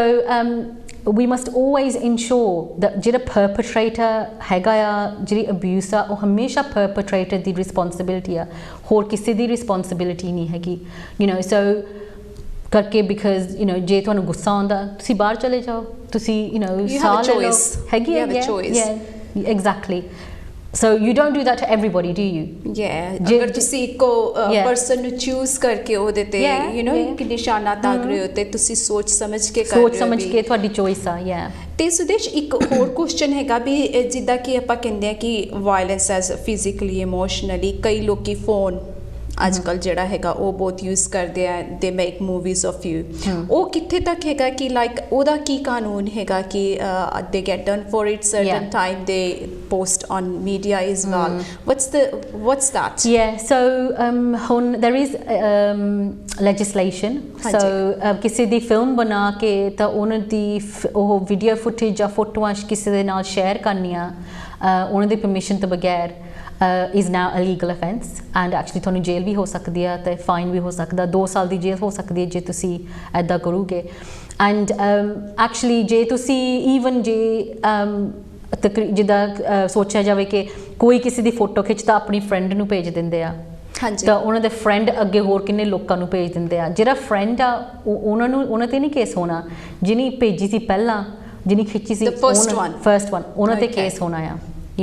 So it's illegal, so ਕਿੰਨੇ ਲੋਕੀ ਸੋਚਦੇ ਆ ਕਿ ਐਕਚੁਅਲੀ ਯੰਗ ਪੀਪਲਾਂ ਦੇ ਨਾਲ ਬਹੁਤ ਹੋ ਰਿਹਾ ਸੀਗਾ। ਐਂਡ ਜਿਹੜਾ ਪਹਿਲਾ ਕੇਸ ਉਹਨੇ ਪ੍ਰੋਸੀਕਿਊਟ ਕੀਤਾ ਕੋਰਟ ਦੇ ਵਿੱਚ, ਇੱਕ ਕੁੜੀ ਸੀਗੀ 18 ਸਾਲਾਂ ਦੀ, ਤੇ ਉਹ ਆਪਣੀ ਬॉयਫ੍ਰੈਂਡ ਦੀ ਫੋਟੋ ਭੇਜ ਦਿੱਤੀ ਆਪਣੀ ਫਰੈਂਡ ਨੂੰ, ਉਹਨੂੰ ਗੁੱਸਾ ਆਇਆ ਸੀ ਕਿ ਜਿੱਦਾਂ ਉਹਨਾਂ ਦੀ ਬ੍ਰੇਕਅਪ ਹੋ ਗਈ ਸੀਗੀ, ਤਾਂ ਉਸ ਵੇਲੇ ਉਹਨੂੰ ਉਹ ਲੋ ਜਿਹੜਾ ਕਾਨੂੰਨ ਉਹ ਲੈਜਿਸਲੇਸ਼ਨ ਆ ਗਿਆ ਸੀ, ਲਾਈਵ ਹੋ ਗਿਆ ਸੀਗਾ ਉਸ ਵੇਲੇ, ਤਾਂ ਉਹਨੂੰ ਪਤਾ ਨਹੀਂ ਸੀ, ਪਰ ਐਕਚੁਅਲੀ ਉਹ ਤੋਂ ਬਾਅਦ 'ਚ ਉਹਨੂੰ ਉਹ ਭੇਜ ਦਿੱਤੀ ਤਾਂ ਉਹ 'ਤੇ ਕੇਸ ਹੋਇਆ ਸੀ, ਉਹਨੂੰ 2 ਸਾਲ ਦੀ ਜੇਲ੍ਹ ਹੋ ਗਈ। And so it's real, jail ho sakdi hai. So same with the photo and for the video as well, because a lot of time kai wari kende ki sanu koi blackmail kar raha hega because they got the my video hega ya kuch hega jo ki ajkal bahut media jithe good cheeza kar raha utte eho ji cheeza vi khatarnak samne aa rahiyan jide karke kai sadi young girls jehdiyan abusement da kafi shikar ho rahiyan ne te oh jehde girls sun rahiyan ne ਉਹਨਾਂ ਨੂੰ ਤੁਸੀਂ ਕੀ ਇੱਕ message ਦੋਗੇ ਇਹਦੇ ਬਾਰੇ? So ਮੈਂ ਉਹਨਾਂ ਨੂੰ ਇਹ ਕਹਾਂਗੀ ਕਿ never ever allow anyone to film or photograph you, ਭਾਵੇਂ ਤੁਸੀਂ ਟਰਸਟ ਕਰਦੇ ਕਿਸੇ ਤੇ ਰਿਲੇਸ਼ਨਸ਼ਿਪ ਦੇ ਵਿੱਚ, ਕਦੇ ਵੀ ਇਹੋ ਜਿਹਾ ਕੰਮ ਕਰਨਾ ਨਹੀਂ ਚਾਹੀਦਾ because it's so risky and accidentally ਵੀ ਭੇਜ ਸਕਦੇ ਆ ਕੋਈ ਕਿਦਾ ਲੀਕ ਹੋ ਗਿਆ, ਜਦੋਂ ਨਾ ਇੰਟਰਨੈਟ ਤੇ ਕੋਈ ਚੀਜ਼ ਚਲ ਜਾਂਦੀ ਆ that's it, you can't get it back, ਕਦੇ ਵੀ ਨਹੀਂ। ਉਹ ਅਗਰ 2 ਸਾਲਾਂ ਦੀ ਅਗਰ ਸਜ਼ਾ ਵੀ ਹੈਗੀ ਹੈ but by the time ਸਾਰਾ ਕੁਝ ਕਲੀਅਰ ਹੁੰਦਾ, that is everywhere in the whole world basically, it's so quickly ਇੰਨਾ ਵਾਇਰਸ ਛੇਤੀ ਨਹੀਂ ਸਾਡਾ ਕਾਲਜ ਵੀ ਫੈਲਦਾ ਜਿੰਨਾ ਕਿ ਸਾਡੀ ਇਸ ਤਰੀਕੇ ਦੇ ਨਾਲ ਮੀਡੀਆ ਫੈਲ ਜਾਂਦੀ ਹੈਗੀ ਹੈ। ਇੱਕ ਤਾਂ ਜਿਹਨੇ ਕੀਤਾ ਉਹਨਾਂ ਨੂੰ ਤਾਂ ਸਜ਼ਾ ਹੋ ਗਈ, ਠੀਕ ਹੈ, 2 ਸਾਲ ਜੇਲ੍ਹ 'ਚ ਗਏ ਜਾਂ 6 ਮਹੀਨੇ ਹੋਣ, ਸਾਲ ਹੋਵੇ, ਜਿੱਦਾਂ ਵੀ ਬਟ ਐਕਚੁਅਲੀ ਜਿਹੜਾ ਵਿਕਟਿਮ ਆ ਉਹਨਾਂ ਬਾਰੇ ਅਸੀਂ ਸੋਚੀਏ ਕਿ ਉਹਨਾਂ 'ਤੇ ਕੀ ਅਸਰ ਹੋਗਾ ਕਿ ਉਹਨਾਂ ਦੀ ਫੋਟੋਜ਼ ਇੱਦਾਂ ਲੀਕ ਹੋ ਗਈਆਂ। ਅਸੀਂ ਕਾਫੀ ਦੇਖਿਆ ਬਲੈਕਮੇਲ, ਕੁੜੀਆਂ ਨੂੰ ਬਲੈਕਮੇਲ ਕੀਤਾ ਫੋਟੋਆਂ ਖਿੱਚ ਕੇ ਕਿ ਅਸੀਂ ਤੇਰੀ ਫੈਮਿਲੀ ਨੂੰ ਭੇਜ ਦੇਣੀਆਂ, ਤੁਹਾਡੇ ਮਾਪੇ ਨੂੰ, ਤੁਹਾਡੇ ਬ੍ਰਦਰ ਨੂੰ ਭੇਜ ਦੇਣੀਆਂ ਫੋਟੋਆਂ, ਸਾਨੂੰ ਹੁਣ ਤੈਨੂੰ ਹੁਣ ਇਸ ਫਰੈਂਡ ਦੇ ਨਾਲ ਵੀ ਮਿਲਣਾ ਪੈਣਾ ਜਾਂ ਇਸ ਗਰੁੱਪ ਦੇ ਨਾਲ ਵੀ ਮਿਲਣਾ ਪੈਣਾ, ਜਾਂ ਫਿਰ ਸਾਨੂੰ ਸੋਨਾ ਲੈ ਕੇ ਆਓ ਜਾਂ ਆਹ ਲੈ ਕੇ ਆਓ, ਨਹੀਂ ਤਾਂ ਮੈਂ ਲੀਕ ਕਰ ਦੇਣੀ ਆ। ਰੀਸੈਂਟਲੀ ਇਹ ਵੀ ਸੀਗਾ ਕਿ ਜਿਹੜੇ ਬੰਦੇ ਆ ਉਹ ਵੀ ਬਹੁਤ ਬੈਡਲੀ ਇਸ ਟਾਈਮ 'ਤੇ ਜਿਹੜੀ ਕਈ ਟਾਰਗੇਟਡ ਵੂਮਨ ਨੇ ਜਿਨ੍ਹਾਂ ਨੂੰ ਪਤਾ ਹੈ ਕਿ ਕਿਸ ਤਰੀਕੇ ਦੇ ਨਾਲ ਉਹ ਫੈਮਲੀਜ਼ ਦੇ ਵਿੱਚ ਵੀ ਇਹੋ ਜਿਹਾ ਅਫੈਕਟ ਕਰ ਰਿਹਾ ਕਿ husbands once time they did something and ਉਸ ਤੋਂ ਬਾਅਦ ਉਹਨਾਂ ਦੀ ਵੀਡੀਓ ਜਿਹੜੀ ਬਣਾ ਕੇ ਦੇ ਸੋਸ਼ਲ ਮੀਡੀਆ ਉਹਨਾਂ ਨੂੰ ਬਲੈਕਮੇਲ ਕਰਨਾ ਵੀ ਅਗਰ ਤੁਸੀਂ ਦੁਬਾਰਾ ਨਾ ਕੀਤਾ ਤੇ that's going to be happen, which is really happening with males as well. I think ਕਰਕੇ again ਸਾਡੀ ਕਮਿਊਨਿਟੀ ਦੇ ਵਿੱਚ ਇੱਜ਼ਤ ਜਿਹੜੀ ਆ ਉਹ ਬਹੁਤ ਵੱਡੀ ਚੀਜ਼ ਆ, ਆਉਣਾ ਜਿਹਨੂੰ ਕਹਿੰਦੇ ਅਸੀਂ, ਐਂਡ ਉਹਦੇ ਕਰਕੇ ਲੋਕੀ ਚਾਹੁੰਦੇ ਨਹੀਂ ਕਿ ਘਰ ਦੀ ਵਿੱਚ ਬੇਇੱਜ਼ਤੀ ਹੋਣ ਜਾਂ ਕਿਸੇ ਨੂੰ ਪਤਾ ਲੱਗੇ, ਸੋ ਉਹਦੇ ਕਰਕੇ ਇੱਕ ਤਾਂ ਉਹ ਪੁਲਿਸ ਨੂੰ ਰਿਪੋਰਟ ਨਹੀਂ ਕਰਦੇ ਜਦੋਂ ਇਹੋ ਜਿਹੀਆਂ ਗੱਲਾਂ ਹੁੰਦੀਆਂ। ਸੋ ਜਿਹੜਾ ਪਰਪੇਟਰੇਟਰ ਆ ਉਹ ਕਦੇ ਜੇਲ੍ਹ ਨਹੀਂ ਜਾਣਾ, ਉਹ ਨਹੀਂ ਜਾਂ ਕੇਸ ਨਹੀਂ ਉਹਨਾਂ 'ਤੇ ਹੋਣਾ, ਬਿਕਾਜ਼ ਸਾਨੂੰ ਪਹਿਲਾਂ ਅਸੀਂ ਆਪਣੀ ਇੱਜ਼ਤ ਦੇ ਜਿਹੜੀ ਬਣਾਈ ਹੋਈ ਹੈ public, obviously we think about that first. And ਉੱਤੋਂ ਦੀ ਜੇ ਤੁਸੀਂ ਕਿਸ ਨੂੰ ਦੱਸੋਗੇ ਜਿਹੜੇ ਬੱਚੇ ਦੇ ਨਾਲ ਜਾਂ ਯੰਗ ਪਰਸਨ ਦੇ ਨਾਲ ਇਹ ਹਾਦਸਾ ਹੋਇਆ, ਉਹਨਾਂ 'ਤੇ ਜਿਹੜਾ ਮੈਂਟਲ ਇਫੈਕਟ ਆ, ਤੁਸੀਂ ਉਹਦੇ ਲਈ ਵੀ ਨਹੀਂ ਹੈਲਪ ਲੈਂਦੇ। ਫਿਰ ਜਿੱਦਾਂ ਮੈਂ ਕਿਹਾ ਸੀ ਬ੍ਰੇਨ 'ਤੇ ਜਿਹੜਾ ਇਫੈਕਟ ਹੋਇਆ ਹੁੰਦਾ, actually it's a whole show really to talk about ਕਿ ਬ੍ਰੇਨ ਤੇ ਕਿਸ ਤਰ੍ਹਾਂ ਦਾ ਤਰੀਕੇ ਦੇ ਨਾਲ ਅਸਰ ਹੁੰਦਾ, ਪਰ ਐਕਚੁਅਲੀ ਉਹ ਜਿਹੜਾ ਡੈਮੇਜ ਆ, ਜੇ ਕੋਈ ਹੈਲਪ ਨਹੀਂ ਕਰਦਾ ਉਹ ਡੈਮੇਜ ਲਾਈਫ ਲਿਮਿਟਿੰਗ ਹੋ ਸਕਦਾ। ਜਿੱਦਾਂ ਮੈਂ ਕਿਹਾ ਸੀ, ਕੋਈ ਨੋਰਮਲ ਹੈਲਥੀ ਪਰਸਨ 80 ਤੱਕ ਜਿਉਂਦਾ ਆ, ਜਿਹਦੇ ਕੋਲ ਟਰੋਮਾ ਐਕਸਪੀਰੀਅੰਸ ਆ, ਜੇ ਉਹਨਾਂ ਨੂੰ ਹੈਲਪ ਨਾ ਮਿਲੇ, ਉਹ ਤਕਰੀਬਨ 20 ਸਾਲ ਪਹਿਲਾਂ ਆਪਣੀ ਲਾਈਫ ਲੂਜ਼ ਕਰ ਸਕਦਾ ਸਰ, 60 years old। ਇੰਨਾ ਫਰਕ ਪੈ ਸਕਦਾ ਜੇ ਤੁਸੀਂ ਉਹ ਬੱਚਿਆਂ ਲਈ ਹੈਲਪ ਨਾ ਲਓਗੇ। So that's why people don't know, ਉਹਨਾਂ ਨੂੰ ਪਤਾ ਨਹੀਂ ਕਿ ਇੰਨਾ ਬੁਰਾ ਅਸਰ ਹੁੰਦਾ। And not only that, life ਦਾ ਇੱਕ ਗੱਲ ਆ, ਪਰ ਉਹਨਾਂ ਦੇ ਕਰੀਅਰ ਪ੍ਰੋਸਪੈਕਟਸ, ਉਹਨਾਂ ਦੀ ਫਿਊਚਰ, ਕੰਮ ਜਿੱਥੇ ਕਰੂਗੇ ਜਾਂ ਐਜੂਕੇਸ਼ਨ ਜਿੱਦਾਂ ਤੁਸੀਂ ਕਹੋਗੇ, ਬਿਕਾਜ਼ ਕਨਸਨਟ੍ਰੇਸ਼ਨ ਨਹੀਂ ਹੁੰਦੀ ਇਹੋ ਜਿਹੀ ਗੱਲਾਂ ਦੇ ਕਰਕੇ। And also suicide, you know, ਬੱਚੇ ਅੱਜ ਕੱਲ ਆਈ ਮੀਨ ਕਈ ਬੱਚੇ ਛੋਟੇ ਬੱਚੇ ਜਿਹੜੇ ਆ ਕਿ ਸੁਸਾਈਡ ਅਟੈਂਪਟਸ ਕਰਦੇ ਨੇ, ਜਾਂ you know we seen that happening in so much. ਤੇ ਜਿਹੜੇ ਕਹਿ ਲਓ ਵੀ as a womans, as a childrens, as a adults, ਔਰ ਜਿਹੜੇ ਵੀ ਗਰੁੱਪਸ ਨੇ ਜਿਨ੍ਹਾਂ ਦੇ ਬਾਰੇ ਅਸੀਂ ਗੱਲ ਕੀਤੀ, ਹੈਲਪ ਕਿੱਥੋਂ ਦੀ ਲੈ ਸਕਦੇ ਆ, way they can find a help? So you can go online, ਤੁਸੀਂ ਇੰਟਰਨੈਟ 'ਤੇ ਦੇਖ ਸਕਦੇ ਆ, ਤੁਸੀਂ ਸਾਨੂੰ ਕੰਟੈਕਟ ਕਰੋ, ਜਾਂ ਤੁਹਾਡੇ ਆਪਣੇ ਲੋਕਲ ਜਗ੍ਹਾ ਦੇ ਵਿੱਚ, ਈਵਨ ਜੇ ਤੁਸੀਂ ਡੋਮੈਸਟਿਕ ਅਬਿਊਜ਼ ਦਾ ਈਵਨ ਗੂਗਲ ਦੇ ਵਿੱਚ ਪਾਓਗੇ ਤੁਹਾਨੂੰ ਪਤਾ ਲੱਗ ਜਾਣਾ ਆ ਕਿ ਲੋਕਲ ਏਜੰਸੀਜ਼ ਕਿਹੜੀ ਹੈਗੀਆਂ। ਜੇ ਤੁਸੀਂ ਸ਼ੋਰ ਨਹੀਂ ਹੈਗੇ, ਜੇ ਤੁਸੀਂ ਸਾਨੂੰ ਲੱਭੋ, ਅਸੀਂ ਤੁਹਾਡੇ ਲੋਕਲ ਜਗ੍ਹਾ ਦੇ ਵਿੱਚ ਤੁਹਾਨੂੰ ਲੱਭ ਕੇ ਦੇ ਦਾਂਗੇ ਕਿ ਕਿਹੜੀ ਜਗ੍ਹਾ ਤੁਹਾਡੀ ਹੈਲਪ ਕਰ ਸਕਦੀ। ਐਂਡ ਐਕਚੁਅਲੀ ਈਵਨ ਅਸੀਂ ਯੂ ਨੋ ਜਿਹੜੀ ਲੇਡੀਜ਼ ਦੂਰੋਂ ਫੋਨ ਆਉਂਦੇ ਸਾਨੂੰ, ਸਕਾਟਲੈਂਡ ਤੋਂ ਕਦੇ ਫੋਨ ਆਉਂਦਾ, ਅਸੀਂ ਆਪ ਹੀ ਖੁਦ ਦੇਖ ਕੇ ਤਾਂ ਉਹਨਾਂ ਦੀ ਰਿਫਰਲ ਉੱਧਰ ਦੀ ਕਰ ਦਿੰਦੇ ਆ ਫੋਨ ਦੇ ਰਾਹੀਂ। So you know there is lots of ਬੱਚਿਆਂ ਲਈ ਏਜੰਸੀਜ਼ ਹੈਗੀਆਂ, ਜੇ ਤੁਸੀਂ ਕਿਸੇ ਨਾਲ ਗੱਲ ਕਰਨੀ, ਈਵਨ ਚਾਈਲਡ ਲਾਈਨ, ਜੇ ਕੋਈ ਯੰਗ ਪਰਸਨ ਹੋਵੇ ਚਾਈਲਡ ਲਾਈਨ ਨੂੰ ਵੀ ਕੰਟੈਕਟ ਕਰ ਸਕਦੇ ਆ। ਐਂਡ ਐਕਚੁਅਲੀ ਸਕੂਲ ਦੇ ਵਿੱਚ ਟੈਲ ਯੂ ਟੀਚਰਸ, ਜੇ ਤੁਸੀਂ ਕੰਮ ਕਰਦੇ ਆ ਤਾਂ ਜਿੱਦਾਂ ਤੁਸੀਂ ਪ੍ਰੋਫੈਸ਼ਨਲ ਜਗ੍ਹਾ ਦੇ ਵਿੱਚ ਹੈਗੇ ਆ, ਉੱਥੇ ਹਮੇਸ਼ਾ ਕੋਈ ਨਾ ਕੋਈ ਹੁੰਦਾ ਜਿਹਦੇ ਨਾਲ ਤੁਸੀਂ ਗੱਲ ਕਰ ਸਕਦੇ ਆ। ਐਂਡ ਐਕਚੁਅਲੀ ਈਵਨ ਨਾ ਹੁਣ ਕੰਪਨੀਜ਼ ਦੇ ਨਾਲ ਡੋਮੈਸਟਿਕ ਵਾਇਲੈਂਸ ਪੋਲਿਸੀਜ਼ ਵੀ ਹੋਣ ਲੱਗ ਪਈਆਂ ਹੁਣ, ਐਂਡ ਇਹਦੇ ਕਰਕੇ ਉਹ ਫਿਰ ਆਪਣੇ ਸਟਾਫ ਨੂੰ, EMPLOYEES ਨੂੰ ਸਪੋਰਟ ਵੀ ਕਰ ਸਕਦੇ ਆ। ਸੋ ਹੈਲਪ ਹੈਗੀ ਆ ਕਾਫੀ,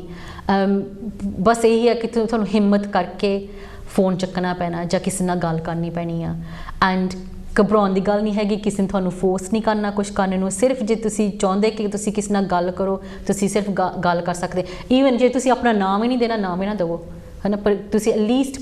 ਫੋਨ ਕਰਕੇ ਪੁੱਛੋ ਐਂਡ ਗੱਲ ਕਰੋ ਕਿ ਮੇਰੇ ਕੋਲ ਪ੍ਰੋਬਲਮ ਹੈਗੀ ਆ, ਮੇਰੀ ਆਪਸ਼ਨਸ ਕੀ ਆ, ਮੈਂ ਕੀ ਕਰ ਸਕਦੀ ਹਾਂ। ਸੁਦੇਸ਼, ਇੱਕ ਗੱਲ ਮੈਂ ਤੁਹਾਨੂੰ ਲਾਸਟਲੀ ਪੁੱਛਣਾ ਚਾਹਾਂਗੀ, ਜਿਨ੍ਹਾਂ ਨੂੰ ਕਈਆਂ ਨੂੰ ਆਈ ਮੀਨ ਜਿਹੜੇ ਦੇਖ ਰਹੇ ਨੇ, ਕਈਆਂ ਨੂੰ ਫੋਨ ਕਰਨਾ ਵੀ ਅਲਾਉਡ ਨਹੀਂ ਹੈ, ਕੋਈ ਇਹੋ ਜਿਹੀ ਹੈਗੀ ਸੁਵਿਧਾ ਜਿਹਦੇ ਨਾਲ ਉਹ ਕੰਟੈਕਟ ਕਰ ਸਕਣ ਤੁਹਾਨੂੰ? ਸੋ